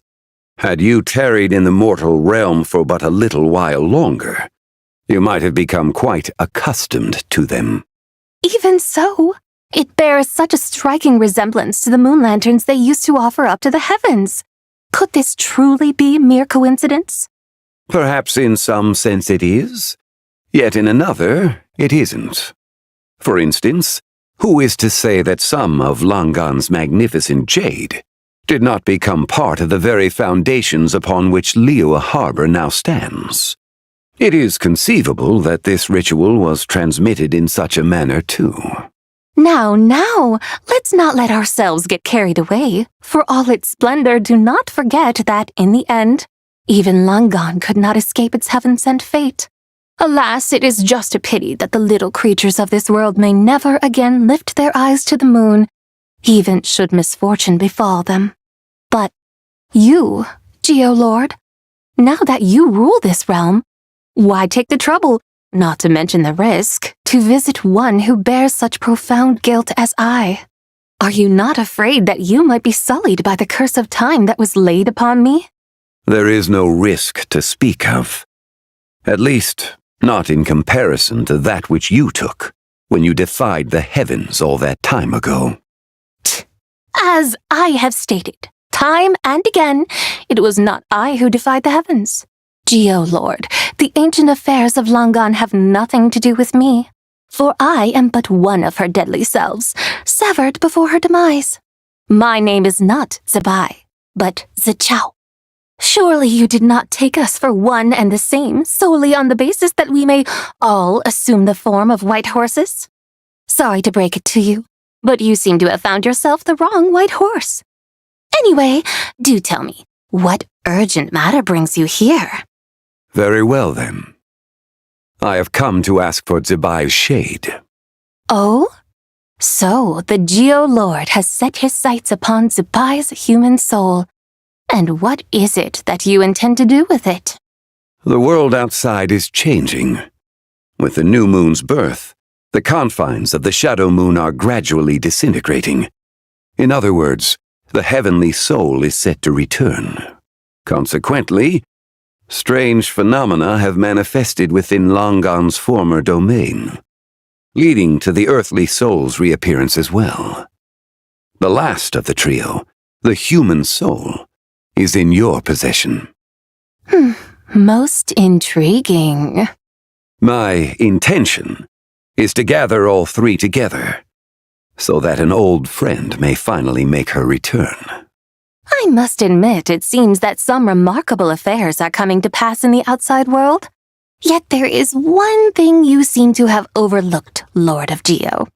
Back in the day, it was you that freed me from that painting, and afterwards I took up arms in your name.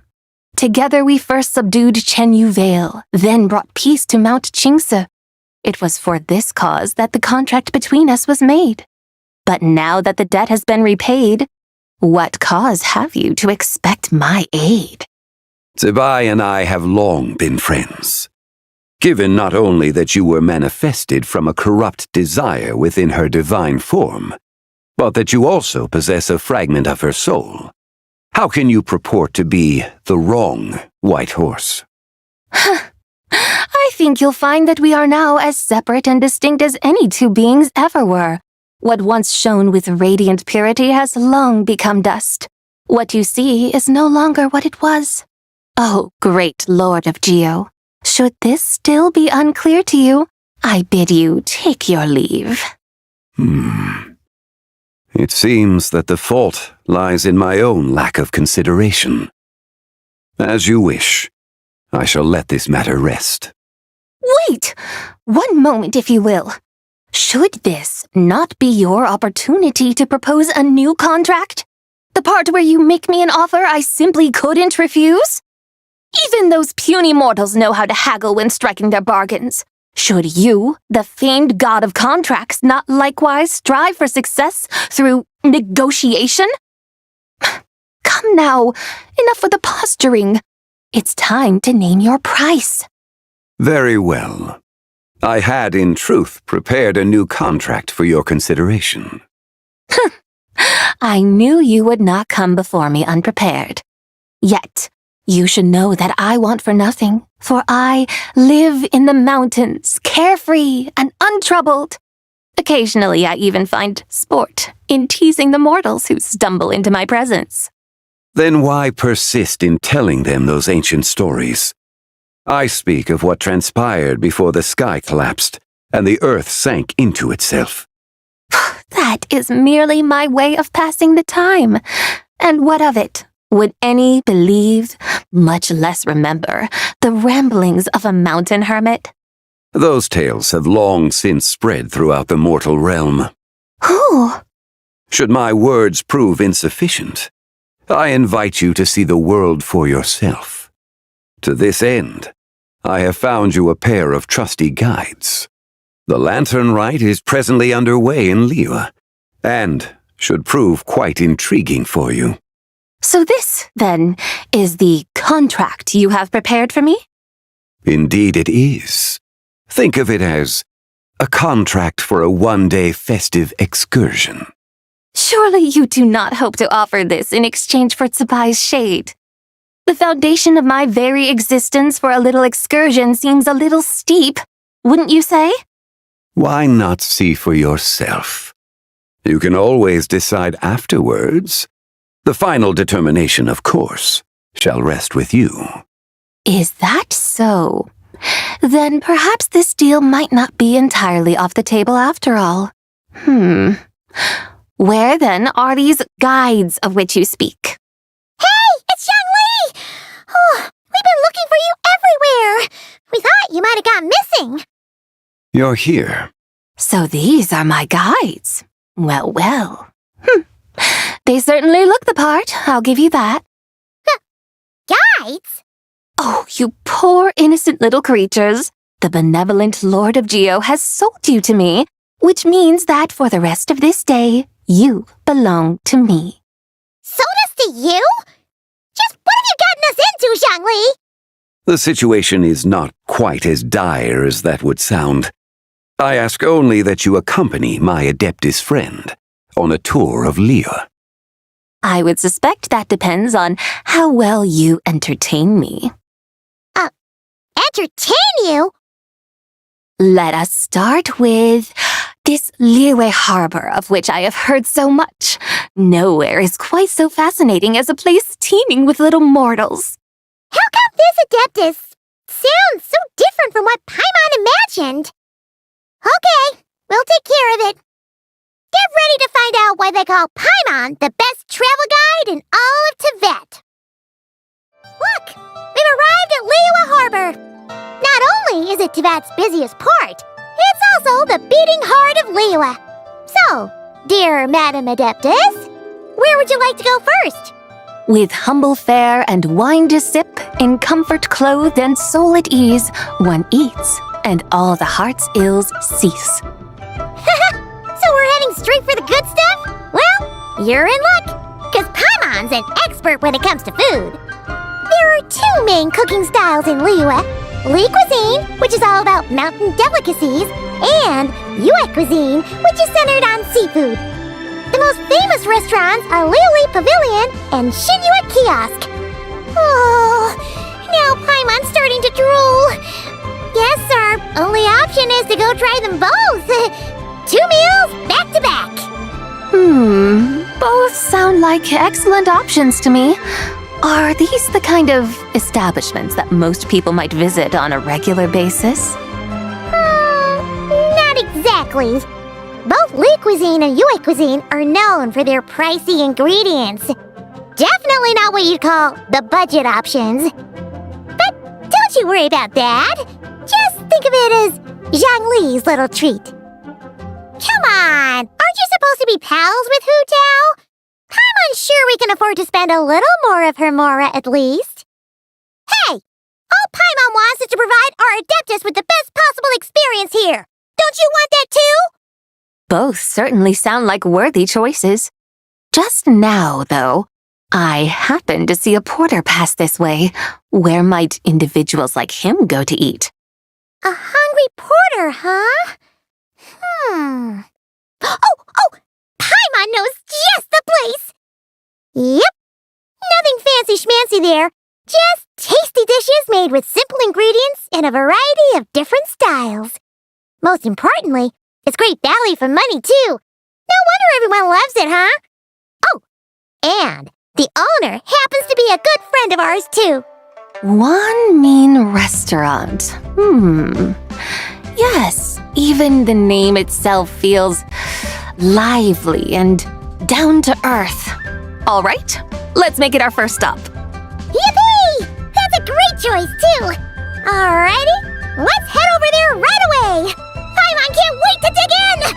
Wamin Restaurant, here we come. Xiangling, Chef Mao, we're here. Oh, hello there. What a surprise to see you two. Welcome. Hey there, Traveler and Paimon. We're a little busy today, so grab a table while you still can. But I don't think I've met this lady before. Is she a new friend? You could say that. Oh, I see. Well, hey there. A friend of the Traveler's a friend of mine, too. Don't worry, we'll take good care of you. Just order whatever you want, it's on the house. By the way, I'm Zhangling. I cook here at Wanmin Restaurant. What's your name? Miss Xiangling, have you ever heard of the White Horse Adeptus? Of course. What about her? I am her, and she is me. Huh? You mean you're an Adeptus? Oh, you young'uns crack me up. Come on, Xiangling. You've got to keep up with the times. Haven't you heard of cosplay? It's like a role-playing game where you dress up as famous characters and pretend to be them. Seriously, it's all the rage, and it looks like this young lady is quite the expert. Your friends sure keep their fingers on the pulse, huh, Traveler? Wow, Dad. Didn't know you were so tuned in. But how come I haven't heard about it? You gotta listen to our customers.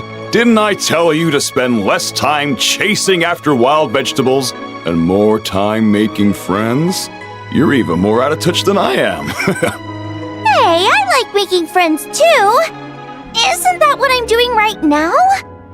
Anyway, even if it is just a costume, is it alright if I still call you White Horse Adeptus? Of course it's all right, because that's exactly who I am. Okay. I can see you're really committed to the role. How about I call you the real White Horse Adeptus instead? In that case, you can call Paimon the real Traveler. You're right. You could have at least switched outfits. Puny mortals. Nevertheless, I suppose it might be amusing to indulge in your little charade for a while at least. All right, go grab yourselves a table. I'll come take your order in a bit. Hello. May I ask if Miss Xiangling and Chef Mao are here? Yeah, they're just over there. Wait a sec. Aren't you? So, what would you like to... You're... Hello, Miss Xiangling. It's me, Lu Xiangxiang, the one who broke some stuff here at your restaurant a few days ago. I just wanted you to know how sorry I am. I honestly don't know what came over me. Please forgive me. Oh, it's you. You really gave me a fright that day, young lady. You didn't actually get food poisoning from our blackback perch stew, right? Come on, Dad. She's come to say sorry. It's all right, Miss Lou. You must have been feeling a bit off that day. You're looking so much better now, though. Why don't you grab a table, too? This one's on the house. No, I couldn't possibly. Hey, it's totally okay. We all feel under the weather sometimes, especially when we're away from home. Go on, find yourself yikes. Looks like all the tables are taken. Wanna come sit with us? We've got an extra seat over here. Thanks, guys. So what would you like to eat today? Feel free to order anything you like. I should very much like to sample your renowned poisonous blackback perch stew. It wasn't poisoned. That was all on me. So that's one portion of blackback perch stew. How about you guys? Paimon wants... Sure thing. Looks like Paimon's having trouble making up her mind. Anyway, I guarantee you'll love it. Let me think. Well, since the blackback perch stew is on the spicier side, I guess it makes sense to balance it out with a serving of stir-fried shrimp. And since it's Lanternlit season, you better try out the triple-layered consommé and come and get it too. Those are our seasonal specialties. As for the carbs, since we've got a full table, how about some right at home? Along with our special chili mince cornbread buns. Trust me, you won't be disappointed. Then for dessert, I'll whip you up some Lucky Snow Delight. I just came up with it a few days ago, and I can't wait for you to try it. Wow! Sounds like quite the feast. Looks like Paimon's in luck today. Am I the only one who thinks that's way too much? Not at all. Don't worry, I know what I'm doing. And to top it all off, our star dish, Adeptus Temptation. You should know that we don't often serve this here at Wanmin Restaurant. But since this is my first time cooking for the White Horse Adeptus, I'm pulling out all the stops. Okie dokie, just sit back and relax. I'll have your dishes out in no time. Hold on. Did I just hear Miss Xiangling mention the White Horse Adeptus? You did indeed. And you're looking right at her. That's a joke, by the way. She's cosplaying. Oh, I see. Phew, almost believed you there for a moment. Tell me, little one, what business might you have with the White Horse Adeptus? It's a long story. Basically, a while back, I took part in an archaeological dig over at the chasm. While we were there, we discovered a number of relics. Our findings show that they date back to the era of Long Gone, an ancient nation whose people are said to have been the ancestors of some of the modern-day inhabitants of Chenyu Vale.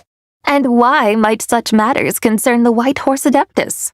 Because some of those relics not only seem to contain textual references to her, but even depictions of what she looked like. There have long been legends claiming that the White Horse Adeptus was a deity of that era, but there are plenty of other theories out there too. If I could just locate some more detailed records, I'm sure we'd be able to find out so much more. So you're into history? Well, to tell you the truth, I actually joined the archaeological team by sheer accident. But once I'd started down this path, I knew that I wanted to make something of myself. Recently, though, things seem to have taken a turn for the worse. Still can't believe I caused such a mess and even ended up hurting someone. Oh, so you're considering becoming a martial artist now instead? No, I mean, they weren't seriously hurt. It was just a few scratches, and they let it go after my mother compensated them. Either way, my career is pretty much over. And even though both the victim and the Ministry of Civil Affairs say they won't be pursuing the matter any further, my father says he's going to punish me according to our family rules. Family rules? Yeah, he's decided to ground me. I'll have to return to Chaoying Village after Lanternlit, and goodness knows when I'll be allowed to leave again. Wow, like the kind of thing only rich, super traditional parents would do. We're not exactly rich, though. All we own are a few tea fields in Chaoying Village and a guest house in Liyue Harbor. A guest house? It isn't Baiju Guest House by any chance? Yep, he's my grandfather. So, you've heard of the guest house before? Small world, huh? Come to think of it, didn't Boss Lu mention something about hoping that the White Horse Adeptus would show up and let her divine power be known? Sure, but Paimon's guessing this wasn't exactly what he had in mind. Little one, it sounds to me that your family is rather well off after all. What then drew you to archaeology? Why subject yourself to such unnecessary hardships? Even if I stayed at home, there's no guarantee I'd lead a nice, easy life. Just look at my father. Recently, my grandfather put him in charge of the guest house, and he came up with a bunch of ideas right away, starting with changing its name. That didn't turn out well, though. My grandfather yelled at him for days, even calling him a bad son, and they still haven't let it go. Oh! Paimon thinks we might have heard about that too. Long story short, being dependent on others is never fun. You just end up being completely under their thumb. That's why I want to make it on my own out here, no matter how hard it is. After all, as the saying goes, to rise above others, one must endure the hardest of hardships. What's so funny about that? You poor, innocent little creatures never fail to amuse me. To think you would endure all manner of hardships in your brief time on this mortal plane, and all that merely to rise above others. I would have thought that the wiser path would be to simply roam this world as I do. Huh? Tell me, what is it that you truly delight in? Archaeology? Martial arts? Tea planting? Or perhaps the keeping of a guest house? What I delight in? Yes! Surely there must be something you don't find quite so exhausting. Whatever delights you should not feel like a burden. But do things like that really exist? Of course! Take Miss Xiangling, for instance. I defy you to detect even a hint of hardship on her face when she wields her walking spatula. So, since it seems you are resolved to tread the rocky path, you should strive with all your might to pursue that which brings you delight. You mean, like cosplay? I suppose you might say that. Looks like the White Horse Adeptus is really getting into her role. I think I get what you mean then. Maybe I should have a chat with Miss Xiangling before I head home. Okay, everyone. Sorry to keep you waiting. Here's your food. Wow. It all smells so good. Oh, finally! I get to try that famous poisonous stew. Hey! Didn't you hear what Shang said? It wasn't the stew. If anyone's to blame, it's that other you. What's up? How fiercely this mortal fare burns upon the tongue!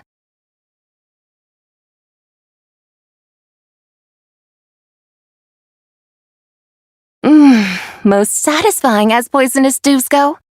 So, where to now? Time, I think, to seek out some diversion? Oh, there's plenty of entertainment options in Liyue. Paimon will tell you that. The locals like to drink tea, walk their pets, play chess, watch operas, attend storytelling performances. Storytelling performances? You know, like listening to people telling stories. They're usually based on old Liyue legends, just like their operas. Stuff like The Divine Damsel of Devastation, Through the Eyes of a Dragon, or The Sanctification of Tao Do. What about the story of the bright moon that sits in the sky above us? Paimon doesn't think she's heard that one. Still, the moon does come up quite a lot. It's even in the name itself. The Yue in Liyue actually means moon. Since we're on the subject, you like telling stories yourself, right? Why don't we go check it out? In that case, I'll have to trouble the two of you to lead the way. Awesome! Let's go! Third round knockout, here we come! tongue twister. I'd have made a complete fool of myself if I tried to say it on stage without practicing it first. Huh! Call yourself Iron Tongue, Tien. Wobbly Tongue, Tien, more like. I used to have that problem a lot. But if you just take your time to grasp the meaning and commit it to memory, you'll be able to say it smoothly in no time. You're right, Miss Yoon. I'll give it another try. Hey, Yunjin! Fancy seeing you here! What are you two talking about? Ah, Traveler and Paimon, we meet again. And who, may I ask, is this? You may call me the White Horse Adeptus. The White Horse Adeptus? She's not really an Adeptus.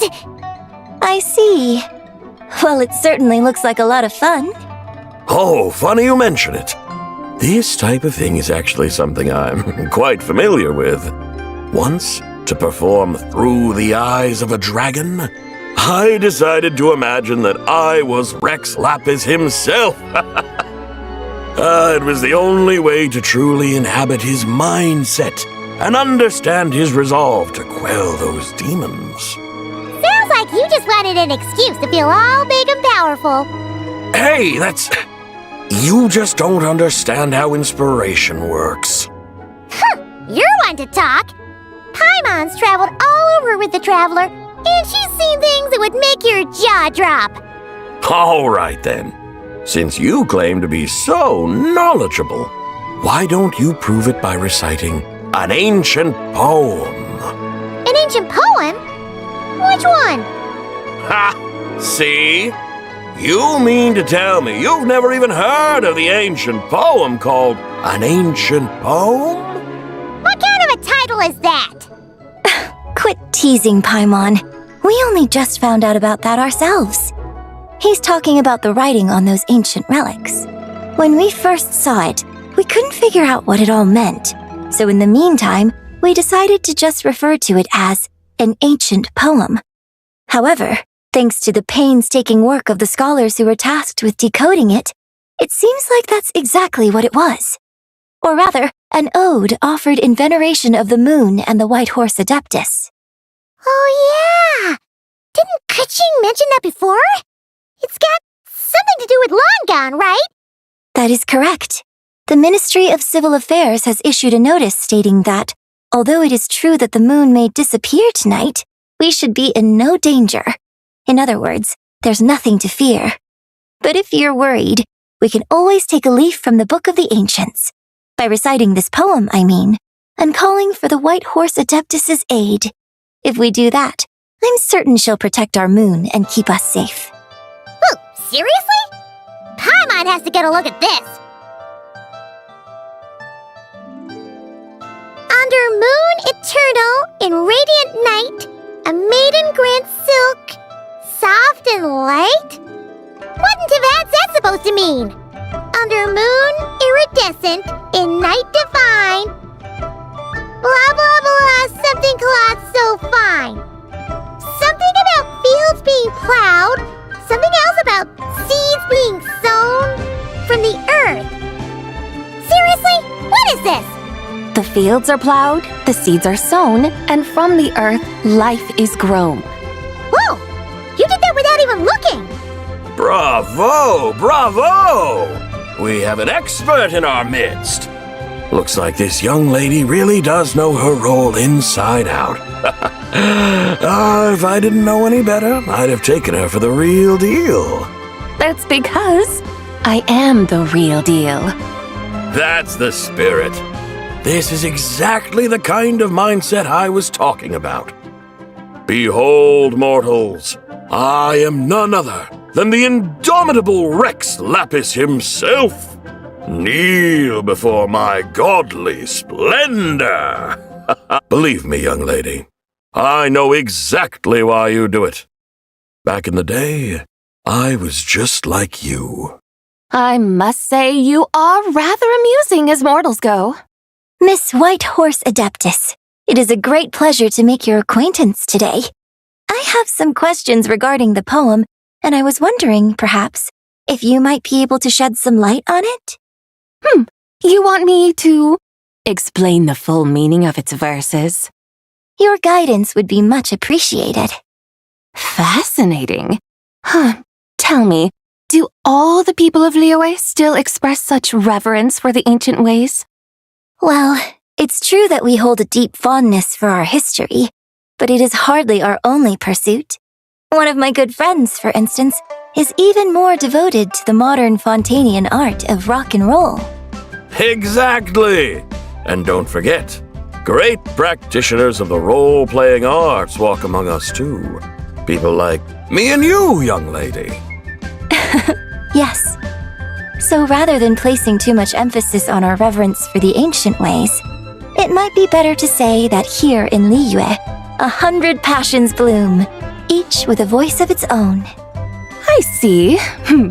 Then, I suppose it wouldn't do any harm for me to enlighten you.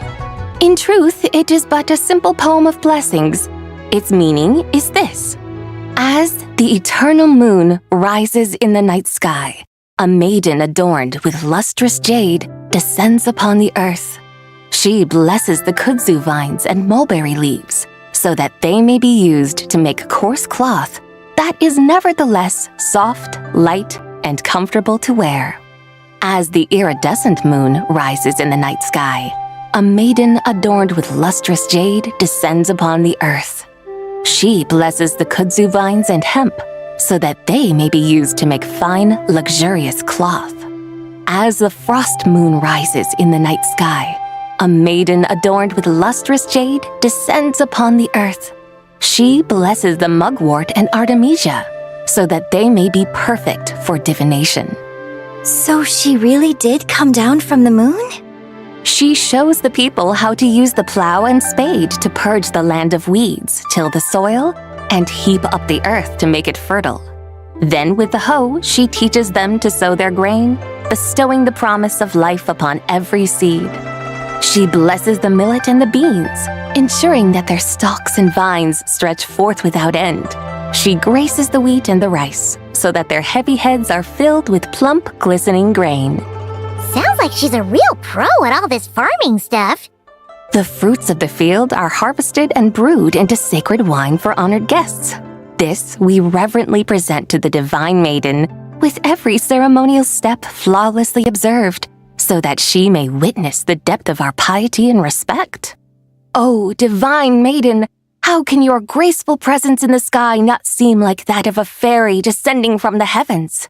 Oh, divine maiden, how does your pure and radiant form not resemble the guardian spirit of our land? I send my heart's desire, ascending to the heavens, beseeching you to grant us good fortune and blessings in the coming year. Huh? So, that's what it's supposed to mean?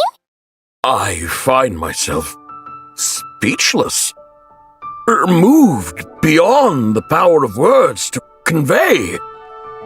Oh, young lady, you have shown me the heights to which a true role player might aspire. A truly remarkable performance. I did not anticipate that anyone could unravel this poem with such depth and clarity, and so soon after the Ministry of Civil Affairs noticed, too. I'd even begun to consider myself somewhat versed in the matter, but as they say, there's always someone more knowledgeable out there. Allow me to extend my thanks to you, Miss Whitehorse Adeptus. You are far too humble, young one. I must confess, it is I who have been surprised, not only by you, but also by this Liyue harbor of the present day. Ah, so you're not from Liyue. And what, may I ask, has surprised you about it? Oh, it's nothing really. Just some old memories scattered here and there. Very well, my guides. I suppose it is time we set forth on the next part of our excursion. I'd like to go see that wharf now. What say the two of you? No problem! We'll take you wherever you want. Oh, leaving so soon? Before you go, allow me to introduce myself. I am Yunjin, director of the Yunhan Opera Troupe. May I ask your name in return? My own name is scarcely worth mentioning, but since you asked, perhaps I'll tell you the title of that poem instead. Huh? So, it isn't actually called an ancient poem? Of course not. Its real title is Odes of Long Zabai. Odes of Long Zabai. All right then, until we meet again. Hey, Ganyu! I almost forgot to mention. On my recent trip to Nodcry, I came across something really fascinating in the Frost Moon Scion's library. I found records in their collection of another divine envoy living on the moon. A divine envoy on the moon? You don't think it could have been referring to the White Horse Adeptus too, do you? No way to say for sure. Still, the similarities between our legends are intriguing, to say the least. Isn't it amazing? Especially when you consider how far apart we are. It truly is. We might live in different lands, but when we look up at the night sky, we all see the same moon and stars. Right? It's like we're all bound together, no matter where we are. When you think of it like that, it's almost as if our friends from other nations will be right here celebrating with us. Isn't that a wonderful thought? No wonder you were so excited to go see the giant lantern when you first got back. Sounds like you're a real fan of the White Horse Adeptus, huh? I guess you could say that. Just a pity she's so elusive. Even Granny's never met her, you know? Maybe she really is just a legend after all. Hey, Yanfei and Ganyu! Trust, Paimon. The White Horse Adeptus is as real can be. Huh? Oh, look! It's the Traveler and Paimon! Feels like I haven't seen you two in, forever. Happy Lantern Rite. It's so good to see you again. Hey, you two. Happy Lantern Rite. Did I hear you right just now, Paimon? Does that mean you've actually seen the White Horse Adeptus? She has indeed. And now, so have you. And you are? Why, who else? The White Horse Adeptus, of course. Could you maybe start with something else next time? You're the White Horse Adeptus? That's right. Allow Paimon to introduce you to our new friend, Zichao. She's been low-key obsessed with cosplaying the White Horse Adeptus ever since we met her. I see. Well then, greetings, Miss Zichao. My name is Yanfei, and recently I've been low-key obsessed with learning everything I can about the White Horse Adeptus. I'm sure the two of you will get along like a house on fire. Oh, and by the way, I'm Ganyu. So, Miss Zichao, you must be here to see the giant lantern too, right? A horse-shaped Zhao lantern? Is that what I think it is? That's right. A lantern made to honor the White Horse Adeptus herself. Isn't it gorgeous? Huh? What are you laughing at? Both the lantern and myself. What do you mean? Oh, this lantern truly is an artistic masterpiece. But tell me this. Have any of you ever seen a horse before? Come to think of it, Paimon can't remember ever actually seeing one herself. What about you, Traveler? Oh, this horse appears to be mid-trot, but it has adopted what is called a lateral gait, where the legs on one side of the body move together in unison. A rather rare sight indeed. Just now, I suddenly pictured myself, I mean, the White Horse Adeptus running the same way. The image was so absurd, I could barely contain my mirth. Oh, really? I never knew that. You learn something every day, huh? Oh, come on! It's basically a giant piece of fan art! Who cares if it's different than the original? I was merely laughing at my own ignorance. I came here thinking that the White Horse Adeptus's tale had been long forgotten. Yet here I am, gazing upon a lantern made in her honor. Well, you couldn't have been more mistaken. There are so many tales about the White Horse Adeptus, I'm starting to lose count. Just off the top of my head... Just so you know, Yanfei, we've heard it all, 1,000,000 times before. But there's one thing I can guarantee that you haven't. Huh? You mean like a new chapter of her stories come to light? Mm-hmm. And I heard it from Ganyu just yesterday. Hey, why don't you share it with the others? Sure, no problem. Where to begin? Do you guys still remember what Liyue's Moon Chase Festival is about? Of course! It's a festival held in honor of the Stove God. That's right. But it took a really long time for the Stove God Festival to become what it is today. In its earliest form, it was actually an adeptal ritual known as the Moon Chase Rite. Paimon remembers Madame Ping mentioning that before, but she never explained exactly what it was. According to Cloud Retainer, the Moon Chase Rite was originally a ritual meant for communicating with the moon. Communicating with the moon? But for what purpose? At first, Cloud Retainer wasn't entirely sure either, as it was always Rex Lapis who performed the ritual. Whoa! Rex Lapis did it himself? Must have been a really important ritual. That's right. Unfortunately, despite numerous attempts, they never actually received any response from the moon, which is why they eventually stopped performing it. But then, just yesterday, Keqing took a picture of the moon being obscured by a dark hole to Cloud Retainer and asked if it had anything to do with the Moon Chase Rite.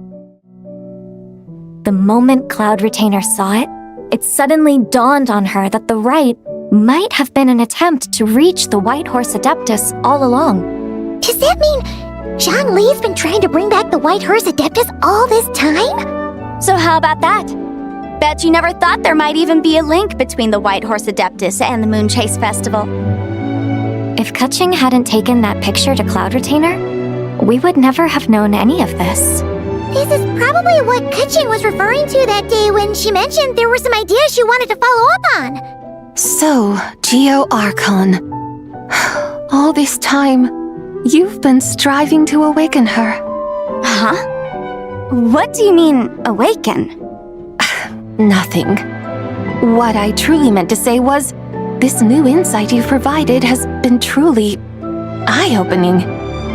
Oh, by the way, my trusty guides, I've been meaning to ask, where in Liyue Harbor might one enjoy an expansive scenic view? Huh? We're off to the next stop already? But Paimon's barely done digesting that lore bomb just now. All the more reason to find the right spot to let it sink in. Oh, so that's what you're up to. A tour of Liyue Harbor? In that case, if you're looking for a spot with a panoramic view, I'd recommend Yujing Terrace. That's a great idea. Since the terrace is on higher ground, the sea view from up there's so much better. Great! Well, the lantern ride's about to start, so we should get back to Granny's now. Hope to see you all at the festival tonight. Oh, you're off too? All right then. See you both soon. See you soon.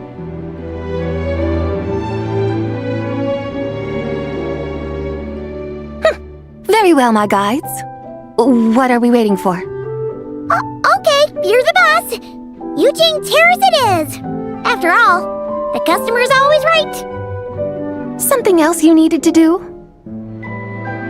Oh, Paimon likes that idea. And what, may I ask, is a photo? It's this awesome invention that lets you record moments in the blink of an eye. Except you've gotta try not to actually blink. Oh? What must I do in preparation then? Nothing. All you gotta do is choose a pose. The Traveler will handle everything else.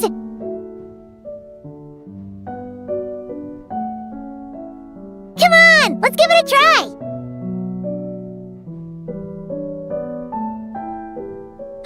Look, we got a great picture. Paimon's gonna call it The White Horse Adeptus Meets the White Horse Adeptus in Liyue Harbor. Huh. They've even discovered a way to preserve moments in time. Now I truly am curious to witness what else these mortals might accomplish. Very well, let us proceed. Yujing Terrace lies in...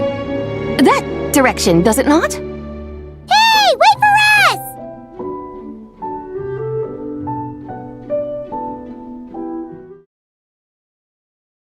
Truly a marvelous view if ever there was one. It seems the charm of this Liyue Harbor is only heightened by the sun's dying light. And soon, people will start releasing their Xiao lanterns to mark the most important day of the year. Practically everyone will be with their friends and family, eating a big meal, chatting, and even setting off fireworks. Trust Paimon, it'll look even more amazing then. What do you say? Want to stay to see that? No need. Let us bring this weary day to a close. Weary day? You mean, you didn't enjoy your tour? I had imagined you would arrange for me to witness some grand spectacle. Perhaps the descent of divine beings, the manifestation of the sacred before mortal eyes, or the appearance of a selfless hero come to aid the helpless and downtrodden. Or, should that not come to pass, then at the very least spend a little more coin. For that, it seems, is how one finds true enjoyment. Alas, but there was none of these. Instead, we merely filled our bellies, listened to tales, and gazed upon a crude imitation of my likeness. And now the sun begins its descent. What a day of quiet tedium. Well, we're so sorry. If we'd known that was what you wanted, we'd have done it all differently. It's all that Zhang Li's fault for not making the customer's requirements clear. Well, it's too late now. Do you still believe I would part with that soul fragment, now so intertwined with my very being? But... I knew you were the more astute of the pair. Huh? You were just trying to scare Paimon? It seems the realm of the Geo-Archon has a way of making one more stony-faced. So, you were just pulling Paimon's leg? Of course. I was merely engaging in a little banter with the two of you. Long ago, I shared tales with various mortals who chanced upon my mountain abode. Never did I imagine that those stories would endure. It seems I greatly underestimated them. Perhaps, as your Geolord said, a few pieces of ancient Langan's magnificent jade have truly become part of the very foundation of this land. So, you've decided to help us? Again, that goes without saying. I made up my mind some time ago now. When I beheld a rather intriguing scene as I set foot in this city, I saw porters passing through the alleys, setting down heavy wooden crates from their weary shoulders. Peddlers pushing carts as the kites and lanterns upon them rustled gently in the breeze. I saw cooks cooking, actors acting, scholars reading, soldiers marching, children playing, elders resting, officials officiating, and the common folk absorbed in this or that, reveling in the simple joys of life. Some, it seems, have already found that which stirs their hearts, while others continue to fret, troubled by uncertain futures. Yet, in this gentle and serene order, each holds fast to their anticipation, not only for the celebrations to come, but also for the first light of the morrow. Scenes I once yearned to behold now unfold before me, no longer in Langan, but in Liyue Harbor, thousands of years on. How wondrous is this mortal realm! Thank you, Whitehorse Adeptus! Thank you so much! Adeptus, Adepti, perhaps the singular art in which we are truly proficient is that of sequestering ourselves within the high mountains. But once we leave our mountain refuge, we find ourselves drawn back to mortal ways all the same. So, it is I who should offer my thanks to the two of you. Traveler, Paimon, you have made this day more delightful than any I've known in a long, long time. Come now, and take what it is you need. You mean, like, right now? But don't you think we should wait for Zhang Li? That won't be necessary. All things shall meet again in their time, for the waters know no rest, and the flowers their appointed season. One need not fear that life is but a journey of goodbyes.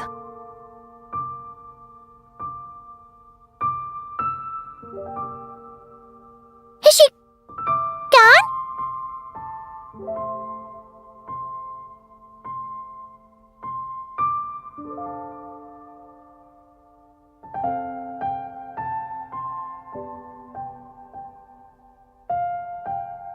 Yes, she's gone.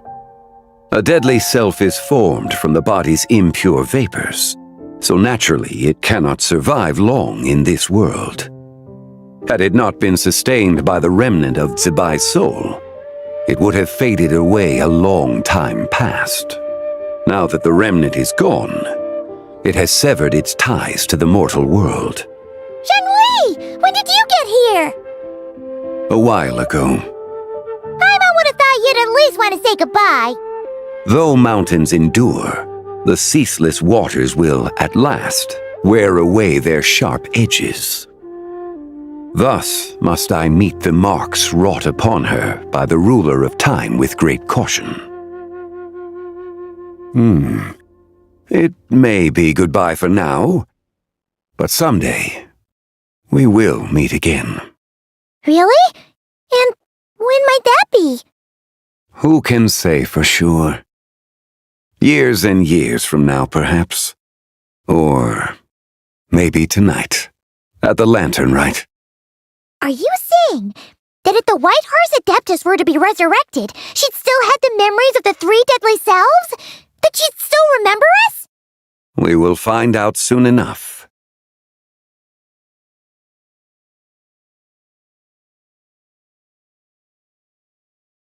It is time. The rite is about to begin.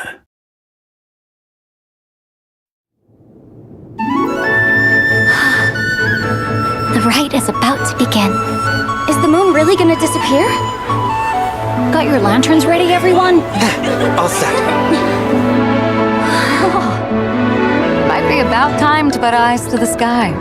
Wouldn't you say, Tianquan? Look!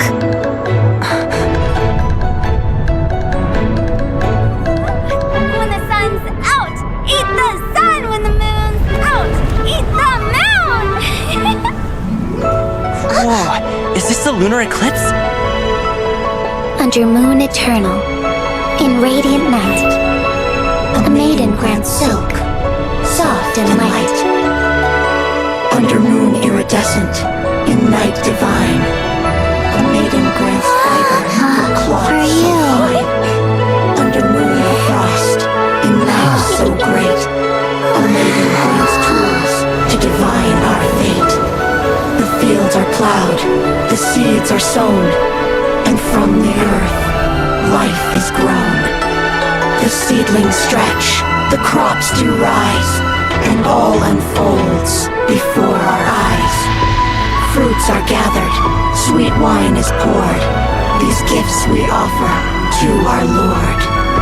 Pure is heaven, so fair and bright, she shines as light in this dark night. And with her does this, wish take flight.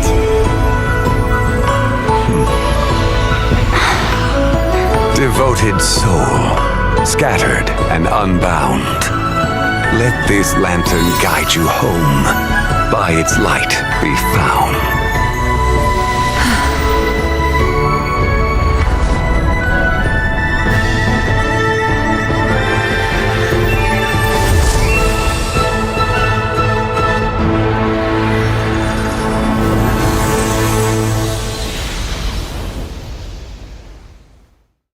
Did we do it? Do we finally get to meet the real White Horse Adeptus?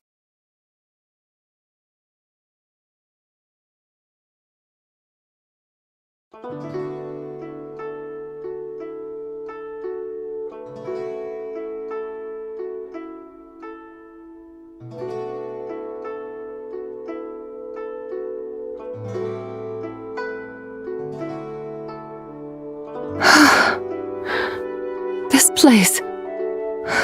Where am I? A familiar land, now known by the name of Liyue. Liyue? The peaks adorn The clouded moon. Then, who might you be? Oh no! She seems to have lost all her memories after all. And those countless lights in the sky. What are they? These lights, each like a dwelling in glad accord, usher in this day of joyous rebirth. And whose rebirth might that be? That of my old friend, Zebai. Zebai? Yeah, that's you! Don't you remember anything at all? That's... me? Oh, yes. The envoy of the Lunar Palace. My name is Zebai, indeed. Then you must be... the Lord of Geo, Heaven's Star. Many years have passed since we last saw one another. Zebai, my friend. Welcome home. Home? But why does this place, this Liyue, feel at once so strange and yet so familiar? Who you are? Who are you? Ah, yes, I remember now. You are that treasure-hunting damsel, the one stricken by the poisonous fish stew. How goes your quest for treasure? You must have achieved both fame and fortune by now, I trust. Hey, you've got it all wrong! You're talking about Lu Xiangxiang! And how many times do we have to tell you? She wasn't poisoned! Sheesh! But I could have sworn... Oh, that's right. You're that impudent blonde youngster who kept meddling in my affairs. And to think you even had the audacity to presume yourselves worthy of being... What was it again? Yes, of being my guides. How very wonderful to see you again, my most faithful and beloved guides. I trust all has been well in my absence? Well, she finally got it right. But that sudden mood swing felt even weirder. It's like her head's packed full of slimes. It is possible that her cells have not yet settled.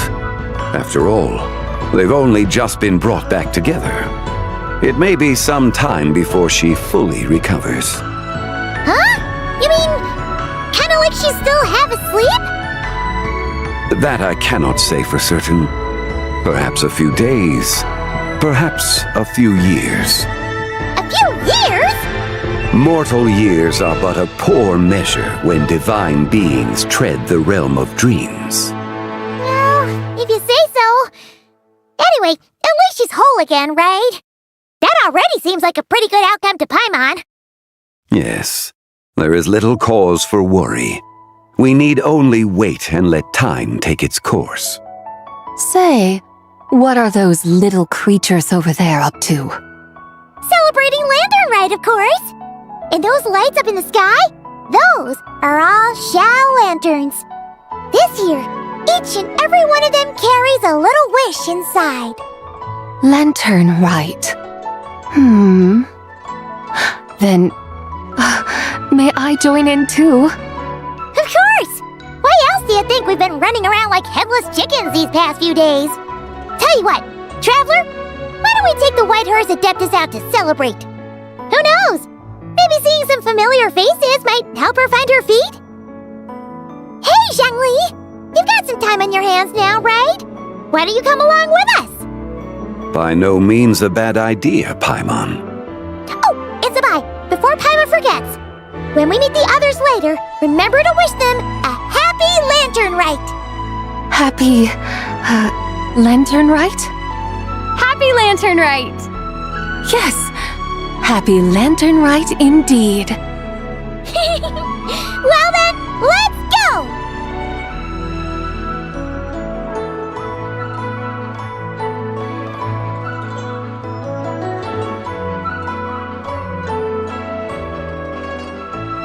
Lanternlit, a night of joy, reunion, and moonlit blessings for all.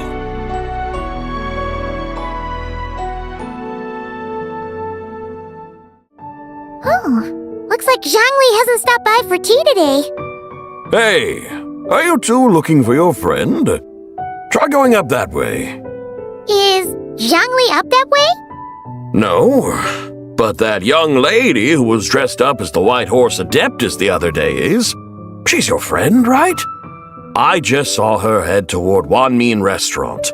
I was wondering why she was eating alone. But then you two showed up hot on her heels. Oh, what luck! We were just on our way to find her. But what's she doing at Wanmin Restaurant? I have no idea. I said hello, but she completely ignored me. She couldn't have forgotten who I am, right? I mean, we're kindred spirits, aren't we? Maybe she's still half asleep, but her brain might be a little fuzzy. Oh, that makes sense. I was wondering why her eyes were so red. Her eyes were red? Oh, that doesn't sound good. You young people, staying up all night because you think you're invincible. Look at your friend, missing out on sleep so she can pretend to be the White Horse Adeptus. That's where that leaves you, you know. A word to your friend from someone who's older and wiser. She really needs some rest. Paimon won't be so certain about the older and wiser part. Yeah, what was that? Hurry along, then. Oh, and don't forget to come back and check out my Rex Lapis cosplay when you're done.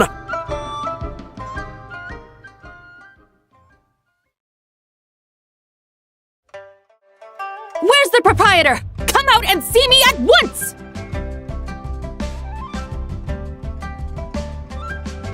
Xiangling and Chef Mao aren't here right now. What can I help you with? And who might you be? My name is Shenhe. I work here at Wanmin Restaurant. Shenhe. Are you that crane adeptus who loves planting mint? It's been a few days. Have you improved your gardening skills? Did you manage to cover the slopes with mint? Mint? I don't know anything about mint. But I am familiar with Qingshen and glaze lilies. Ha! Already casting mint from your mind. How can a practitioner of self-cultivation be so fickle, chasing after every new plant that catches their eye? I'm not sure I get what you mean. Are you delirious from hunger? Would you like something to eat? Shenhe! White Horse Zabai! So this is where everyone is! Traveler, Paimon. It's been a long time. Happy Lanternlit. Is this customer a friend of yours? Don't mind her, Shenhe. She's just a little cranky because, she didn't sleep well last night and she's only just woken up. Look how red her eyes are. I see. In that case, Miss Zabai, I have a tonic here infused with Qingshen. It's cool and soothing when applied to the eyes. Would you like to try a few drops? Stop right there! Who are you two noisy children? Hey! Have you forgotten about us already? Guides. Yes, I seem to recall something about some guides. Ah, yes, now I remember. What luck! I was just looking for someone to show me the way to Elong Wharf. Huh! Is she starting to come around? Someone requested my help in purchasing some tea leaves. I was informed they have discounted prices during the festival and that I shall get a good deal there. Tea leaves? This sounds like Zhangli's doing. He sure knows how to get people running errands for him. Your friend Rex Zhangli initially requested the most expensive tea, but then a young lady in a hexagram hat mentioned he'd burned through the Wangsheng funeral parlor's yearly expenses at an exhibition a few days ago. As such, he is only permitted to buy items that are discounted this month. Oh, that's his boss, Hu Tao. It's about time she realized the problem and put a stop to his spending sprees. Oh, I see. So that's why you're here. Unfortunately, Wanmin Restaurant doesn't sell tea leaves. If you're truly in need, I could gather some wild tea from the mountain slopes. You don't sell tea leaves? But I remember your boss, Miss Lu, saying that she owns tea fields. You really should get some rest. The person you're talking about isn't the boss of Min Restaurant. She's just like you. She came here to eat. Is that so? Life really is full of surprises. What surprises? Your brain really is as gooey as a pack of slimes. Paimon can't believe Zhongli entrusted you with going all the way to Yilong Wharf and buying tea. That would be excellent, my dutiful guides. Yes, Miss Crane. I apologize profusely for my improper behavior just now. Please forgive me. I completely understand. Master often says that the human body is like a mechanism in need of regular maintenance. When a person cannot rest at night, they are sure to become irritable and on edge. Miss Crane, you appear reasoned and compassionate on the surface, yet I sense dark forces churning within your spiritual core. Those red ropes you wear are what bind them, am I correct? Oh, you can sense that? Indeed. I also sense that with your strength, you might try undoing one or two of those bonds when training. Untie Shen has ropes? Wouldn't that be risky? Though the use of red ropes to bind the soul is a wondrous technique, practitioners must eventually learn to break free from external aids and look within themselves for restraint. Master has told me similar things, but I am not ready yet. Your self-cultivation has progressed far enough.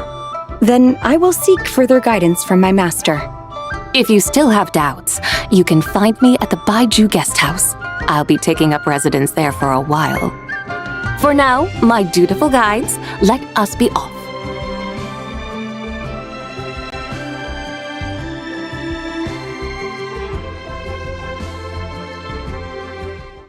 Aren't we going to Yilong Wharf? How do we end up on this mountain? Is that small town over there not Yilong Wharf? I sense a familiar scent wafting through the air. You're right! Except for the smell part. Paimon doesn't smell anything. That is because this scent is the essence of jade, which can nourish the spirit. Oh, yeah! Shen Yuvale does have a lot of jade, but Paimon didn't think jade smelled like, anything. Naturally, this has reminded me of something. And what's that? A few simple tricks for mastering one's power.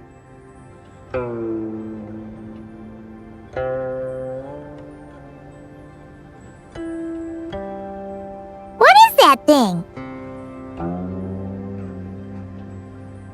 I'm sure you've been to Yilong Wharf many times before, but I wonder if you've done so while cruising through the air. You've been such dutiful, dedicated guides, so allow me to offer this fresh experience as recompense. Please step in.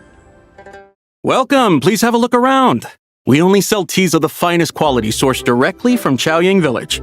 Right now we're offering a special discount for Lanternlit. Look over there! Discounted tea!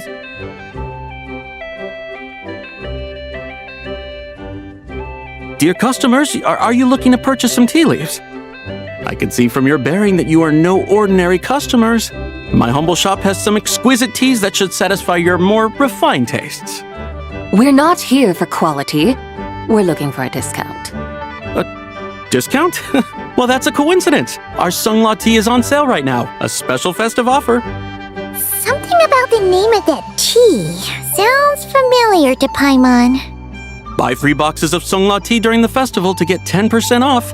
Buy 4, get 20% off. Buy 10, but... That's right! 10 boxes at half price. Have you been to our shop before by any chance? Oh, Paimon's definitely heard this spiel before. 3, 4, 10, 10, 20, 50. Zabai, what are you muttering about? When purchasing 3, 4, or 10 boxes, the corresponding discounts are 10, 20, and 50%.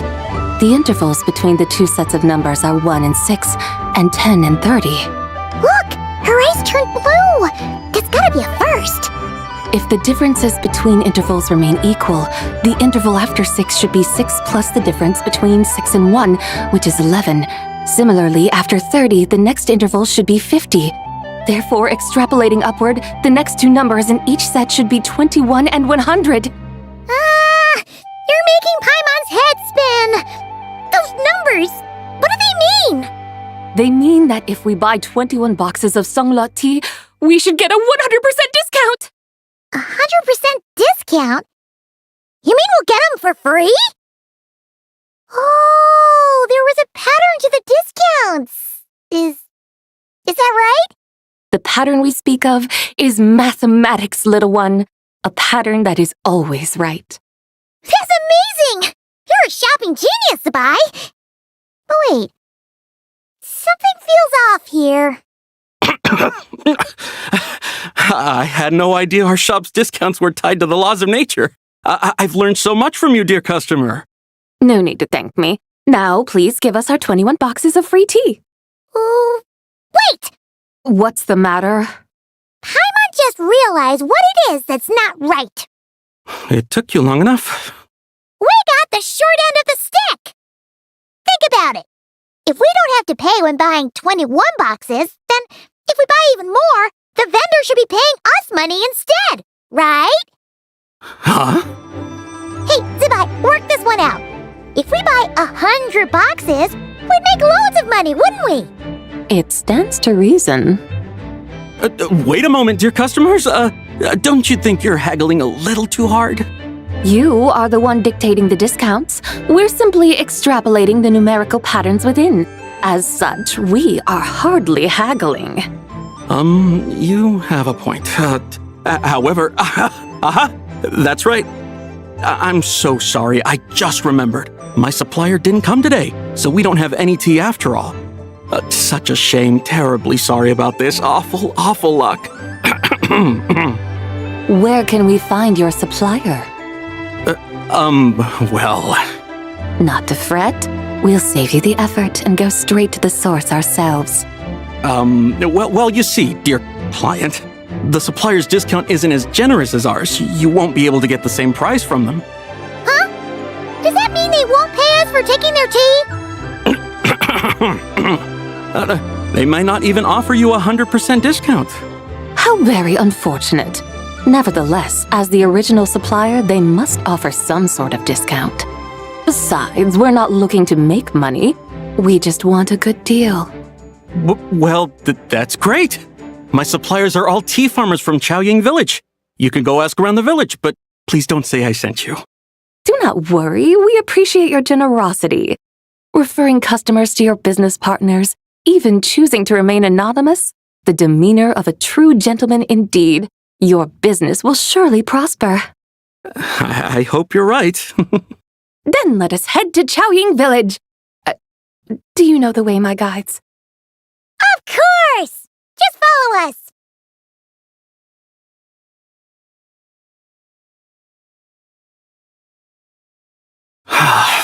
What otherworldly beings were those?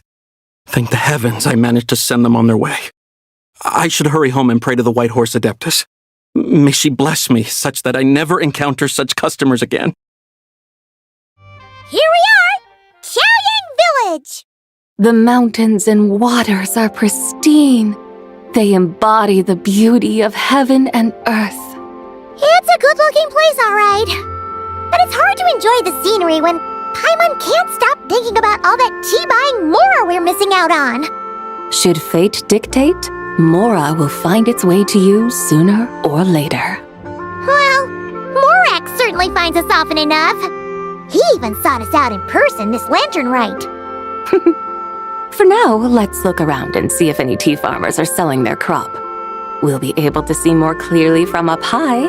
Let's take to the sky and enjoy the beautiful scenery while we're at it.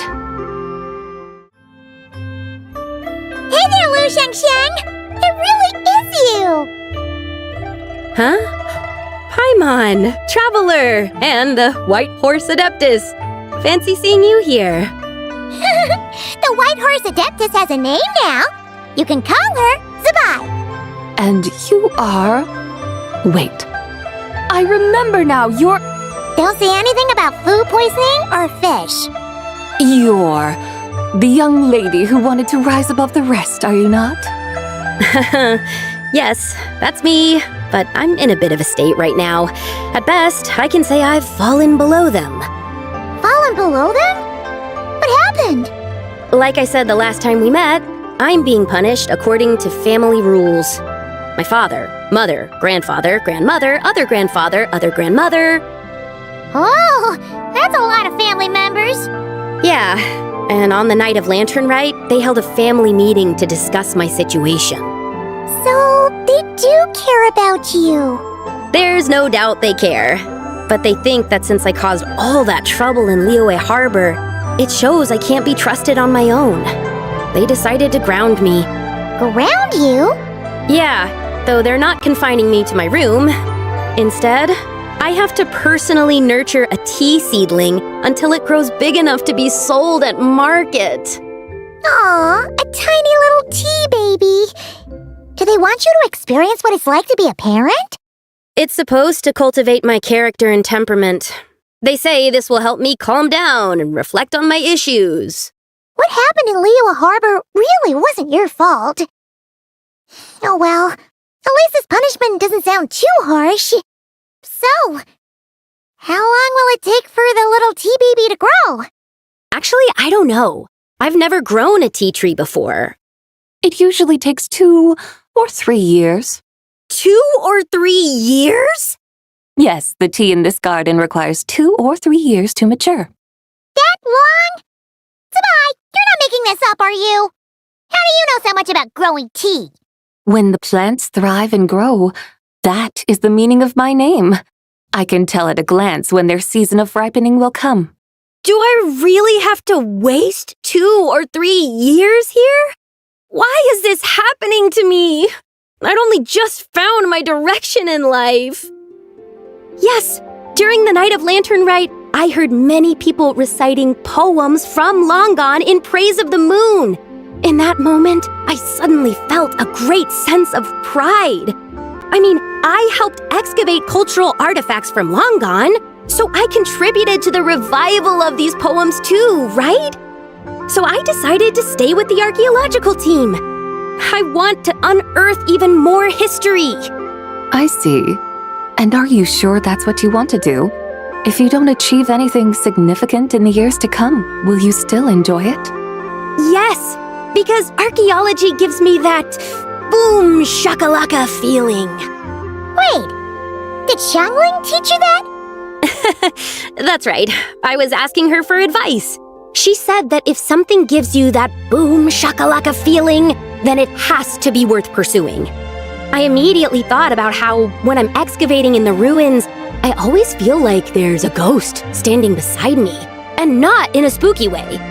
It feels like my great-great-great-great-great-grandmother patting me on the shoulder and saying, "Keep going. You're about to rediscover some grand ancestral knowledge."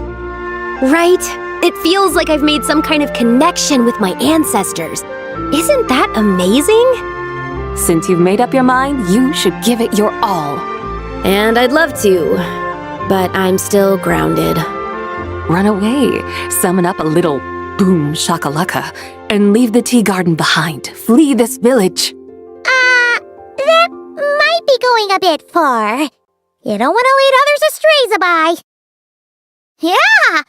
Tell them about your great-great-great-great-great-grandmother. She must be the most super-duper ancestor to have ever risen above the rest, right? I'd be better off telling them about the White Horse Adeptus. After all, she's the supreme riser above the rest who saved my great-great-great-great-great-grandmother. Then it's settled. Tell your family that your decision has my blessing. Thank you, Tsubai, but I don't think cosplay is going to work on them. They won't listen. They don't need to listen. You need only follow the rules they've set out for you. What do you mean? As I'm sure you know, some ancient texts refer to the White Horse Adeptus as the Daughter of Time. My family history contains such records. But what of it?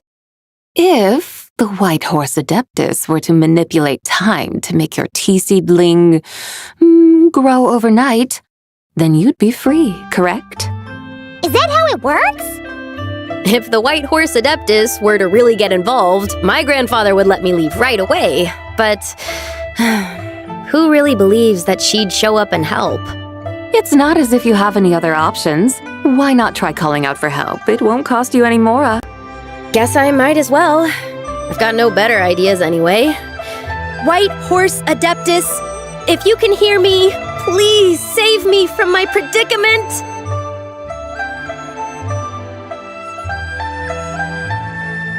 Ugh, nothing happened, as expected. Perhaps the White Horse Adeptus has already heard your prayer. Why not come back here tomorrow and take a look? By then, the seedling you planted may well have grown into a thriving tea tree. Thank you, Tsabai, for trying to comfort me. I do feel better now, kinda. But can't you really do something like that? Oh, it's getting late. Why don't you all stay at my house tonight? My family may be strict with me, but they're always welcoming to guests. That sounds great! Let's get some sleep and then come back here tomorrow to see if our tea baby has grown.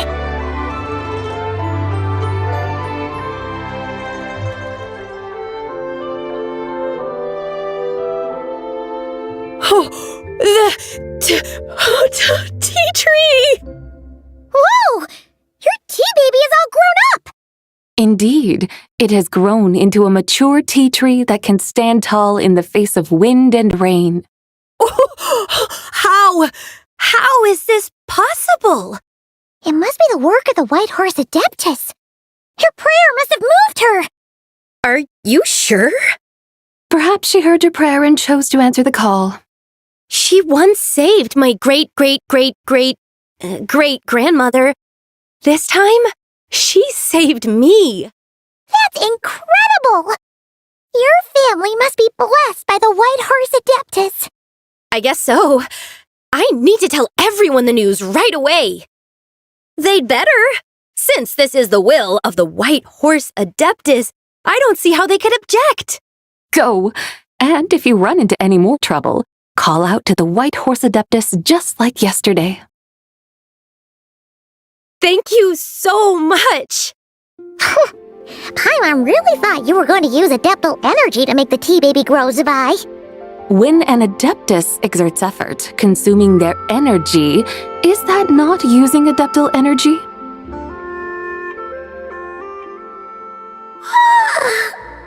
Alright. What are we doing out here in the middle of the night? We're here to help Lu Xiangxiang fulfill her wish, of course. Can you really make the tea baby grow? It won't be easy, but there are ways.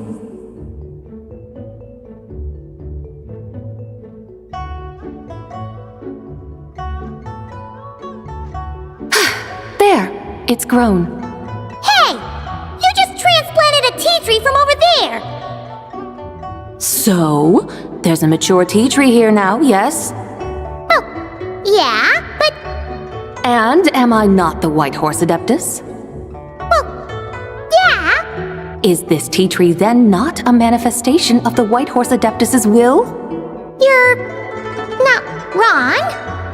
But again, there's something not quite right about this. Maybe this will become another mystical Adepti tale recorded in their family history. That would be marvelous. Paimon thinks so too. Hey, Traveler! Zabai seems to be doing much better now, don't you think? Oh! Paimon bets that's why Zhongli chose to send her on this errand. That's a great idea! We've already shown her Liyue Harbor, Yulong Wharf, and Xiaoying Village. How about we head to Qingce Village next? Qingce. That name sounds familiar. The scenery there is really pretty, too. It's the perfect sightseeing spot. How about we show you around? I must say, I have been mightily impressed by the mountains and waters of Liyue. Please lead the way, my dutiful guides. Alright, let's go!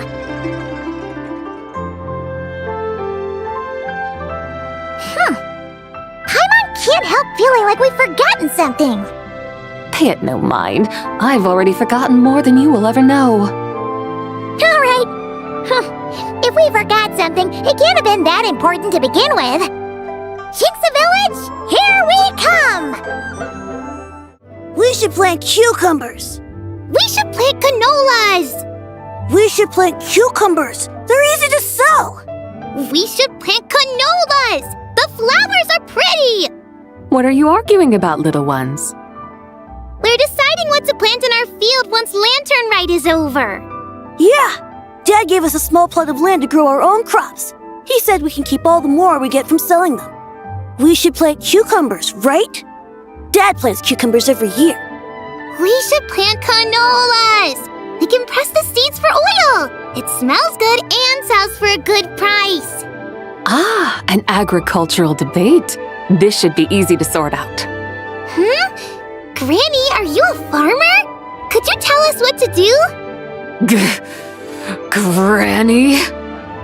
What did you just call me, you rapscallion?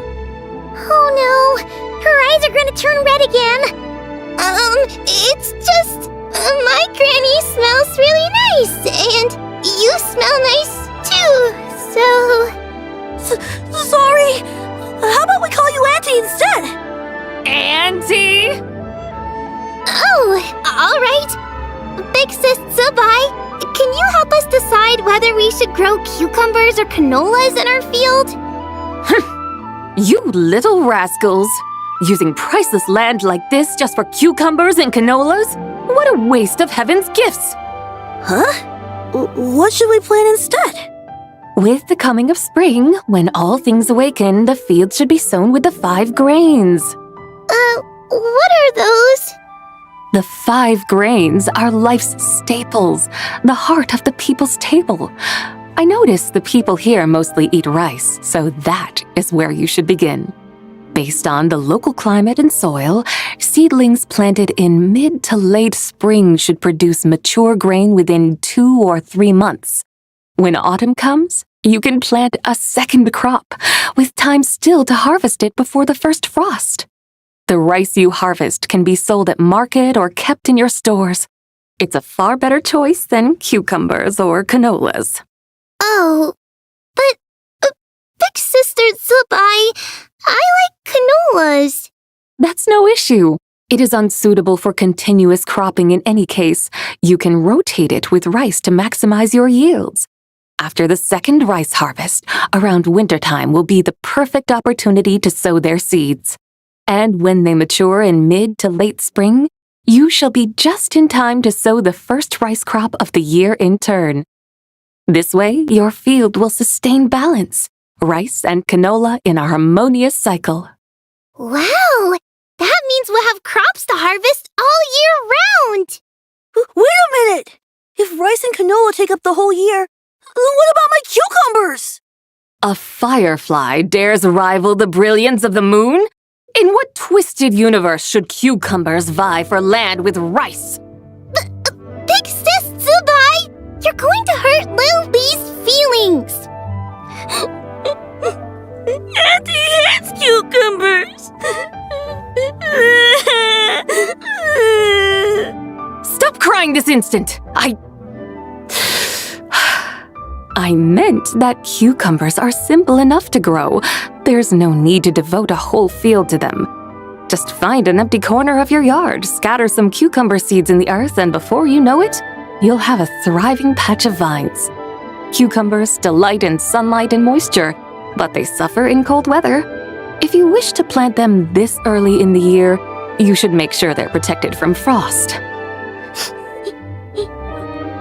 Wow. Is it really that simple? Let's hurry home and get started right away! Are you really in that much of a rush? Well, thanks, Big Sis Zubai, who's fierce but really good at farming. We gotta go! Thanks, Big Sis Zubai! See you around! Paimon never imagined you'd know so much about farming. What's so strange about that? The people of Langan called me the god of soil and grain. Are the fields not made of soil? Is rice not one of the 5 grains? Huh, that's true. So, if the god of soil and grain is a farming god, that means the White Horse Adeptus must be a farming adeptus, right? Of course the god of farming is down to earth. Mind your tongue, impertinent child. How dare you diminish the lofty bearing of an adeptus? Hey! You're the one who said the god of soil and grain is all about farming. Enough! It's time for us to take to the skies once more. Join me now. Witness the majesty of mountain, water, and field, and broaden your horizons. I can't help but feel there's something strange about this friend you haven't seen in ages. Strange? Whatever do you mean? Her strangeness defies description. This Miss Zabai is a full-blown enigma, don't you think? I'm afraid I have no idea what you're talking about. Aren't you worried about sending her all the way to Yilong Wharf on her own to buy tea? What if she gets lost? Where there are people, there are paths. Now I'm the one with no clue what you're saying. She can ask for directions. And then what? She will meet strangers in unfamiliar lands, build friendships, part ways. Hers will be a long journey indeed. The further the journey, the more footprints one leaves behind. The deeper those footprints, the harder it is for time to erase them.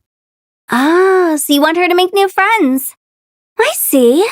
But from what you say, it sounds as though she's not from Liyue. I believe she was not, but perhaps she will be. You're sounding stranger by the second. Huh. Oh, over there. Oh, look who's here. Hu Tao! Zhongli! What are you doing here?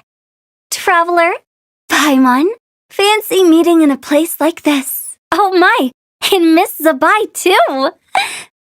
Sounds like fate to me. We were taking Zabai to buy some tea from Yilong Wharf. Zhongli sent her there, though she didn't even know the way, and... Oh, drat! We forgot the tea! Oh, Paimon knew we were forgetting something!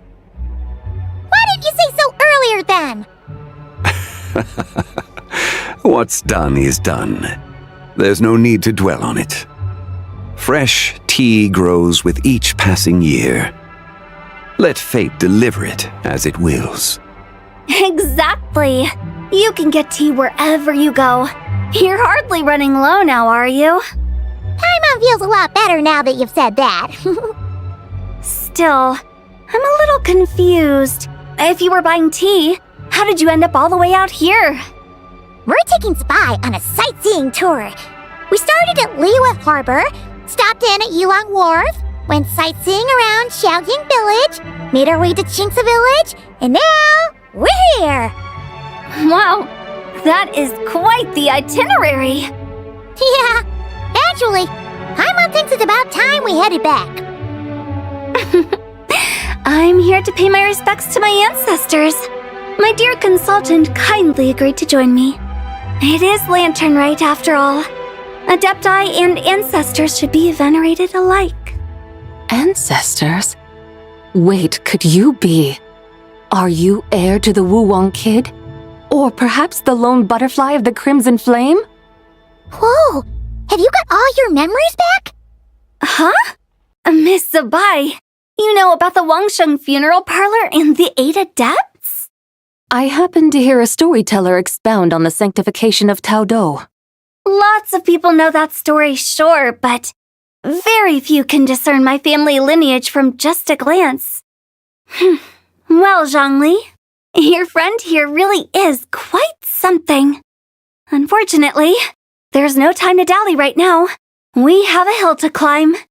Perhaps once today is done, we can find time to chat over tea, recite poetry, and admire the moon? That would be wonderful, Director Hu. Oh, and before we go, you've been traipsing around all day. I suggest you stop off at the Wangshu Inn on your way back for a good night's rest. Wouldn't do to exhaust yourselves, Don't mention it. All right, we'll take our leave now. See you later. Hu Tao's so thoughtful.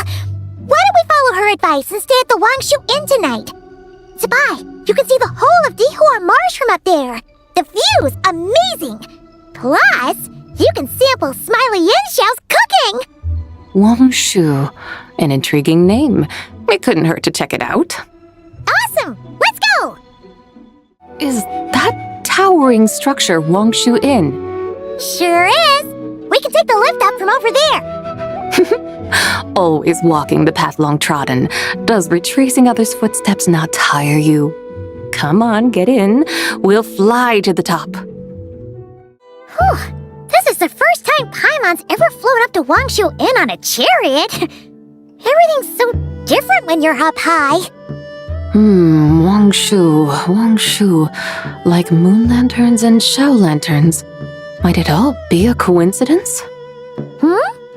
What's a coincidence? Do you not know what Wangshu means? Not bad. You're clearly much sharper than your diminutive companion. Wangshu can refer to the moon, but its original meaning is actually the goddess who rides the bright moon's chariot. And you must be the conqueror of demons. Xiao! Paimon was wondering if we'd disturbed you by flying down from the sky.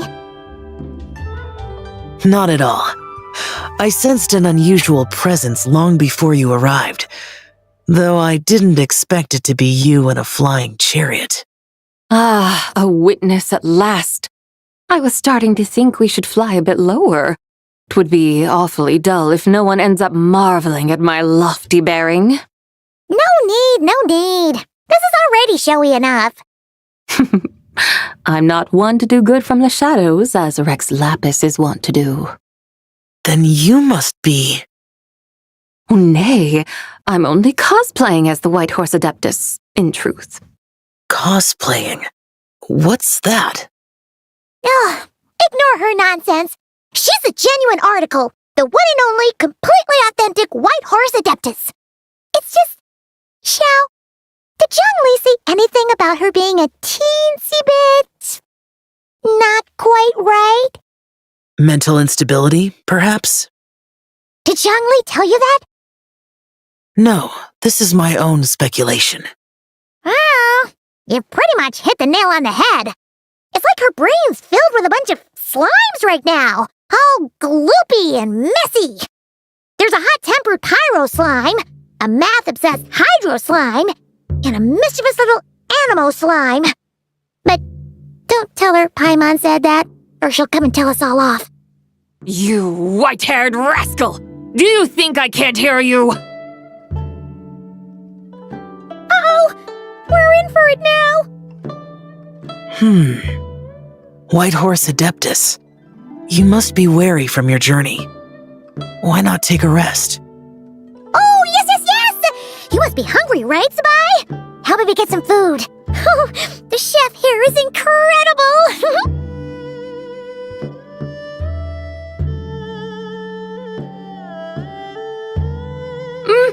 It's so hot! So spicy! Are you okay? Do you want Paimon to get you some water? Don't worry about me. I just need to pace myself.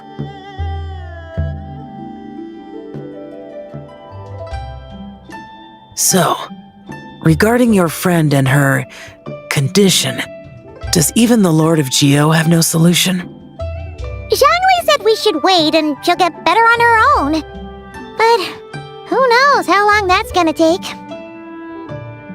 Is that why her personalities change so easily? Paimon thinks that has something to do with her 3 deadly selves. Zhongli told us that the deadly selves are impure, affecting living things that get too close. The White Horse Adeptus's remnant spirit was attached to the deadly selves for a long time. It makes sense that her temperament and memories would have been influenced by them. But Paimon still doesn't really understand what the 3 deadly selves actually are.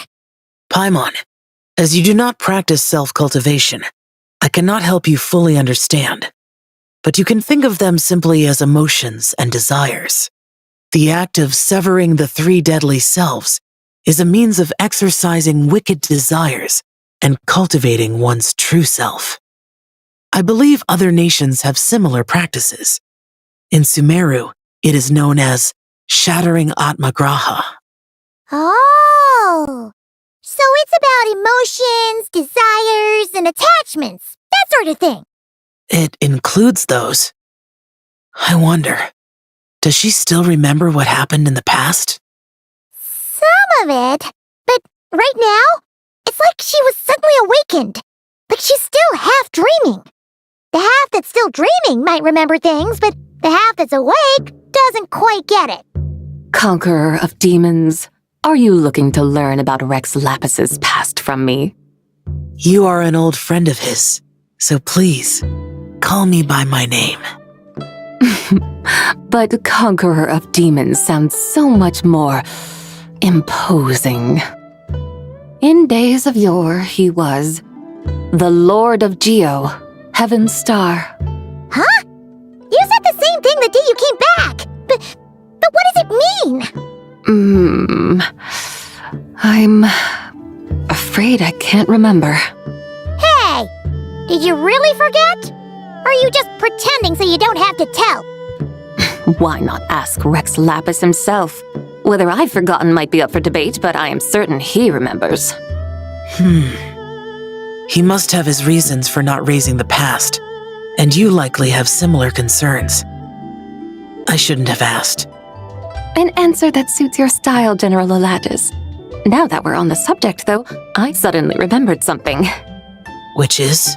In the distant past, there was a feast, which I attended. I faintly recall the Lord of Geo also being present that day. Oh! And then? What happened? Among the dishes served, there was one that could be found in every household throughout Langan at the start of spring. A dish called Flavor of Spring. I suddenly remembered the recipe for this dish. Is that it? Yes! Since it's Lanternlit here in Liyue, why don't I make some for you to try? That sounds good. Wow! It might not have been the story Paimon was hoping for, but this looks delicious! The spring breeze stirs. Now is the perfect time to savor this dish. My dutiful guides have gone to great trouble to show me around Liyue, and even the Conqueror of Demons has graced us with his presence. I feel deeply honored. This Flavor of Spring is my way of expressing my gratitude. There's no need for such grand words. What's this? Hey! It's that broken jade token from the antiques exhibition! Indeed. This was once an Adepto treasure of mine.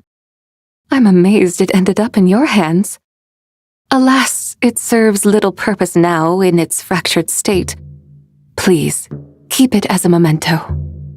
Oh, that's a shame. Can't we fix it?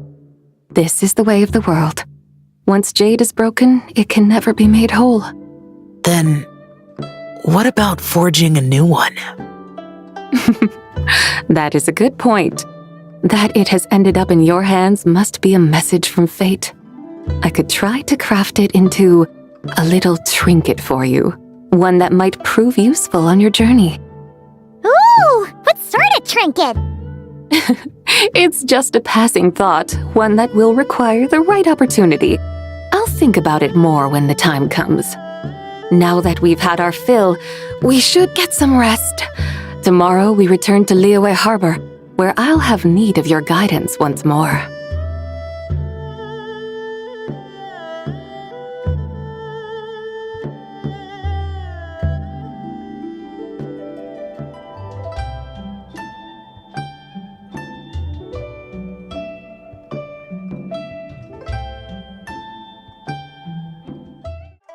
Chi-Chi, the lantern ride is almost over. Do you remember how to make a Shao lantern? Morning, split bamboo, traveler, and get silk, make Paimon. You've got it all mixed up again. They're here again. Yow yow! Looking good in that new outfit, huh? Hey, it's Paimon! Dr. Baiju gave this to me as a gift. How does it suit me? Thank you. Wow! What happened for Baiju to suddenly give you a brand new outfit, Yao Yao?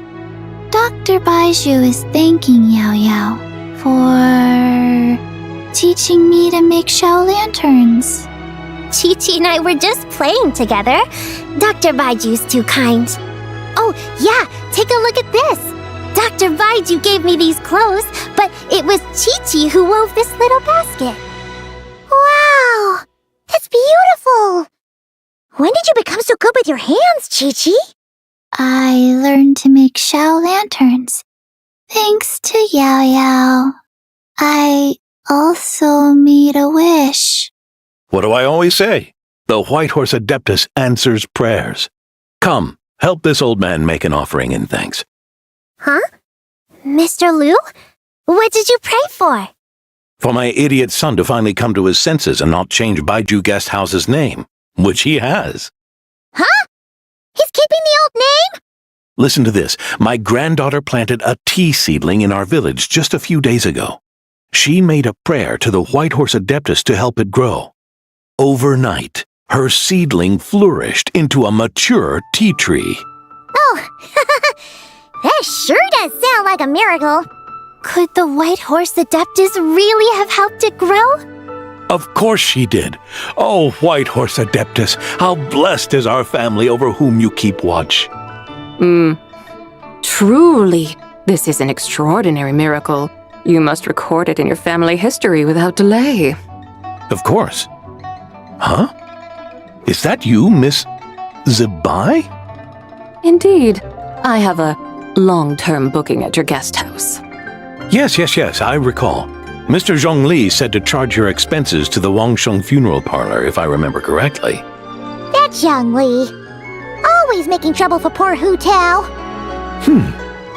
I noticed when you were here last that you bear a striking resemblance to the pictures of the White Horse Adeptus in my family history. You both have golden eyes. Perhaps fate has had a hand in our meeting. And a glad meeting it is, Miss Zibai. Now why don't I gift you some tea from my garden to celebrate this encounter? We grow Sunglaw tea there, and it has quite the reputation throughout Yilong Wharf. I hope you will accept it. Oh! Sunglaw, buy 10 boxes, get half off teas, back on the menu. Buy 10 boxes, get half off? Don't be silly. This is a gift. It's free.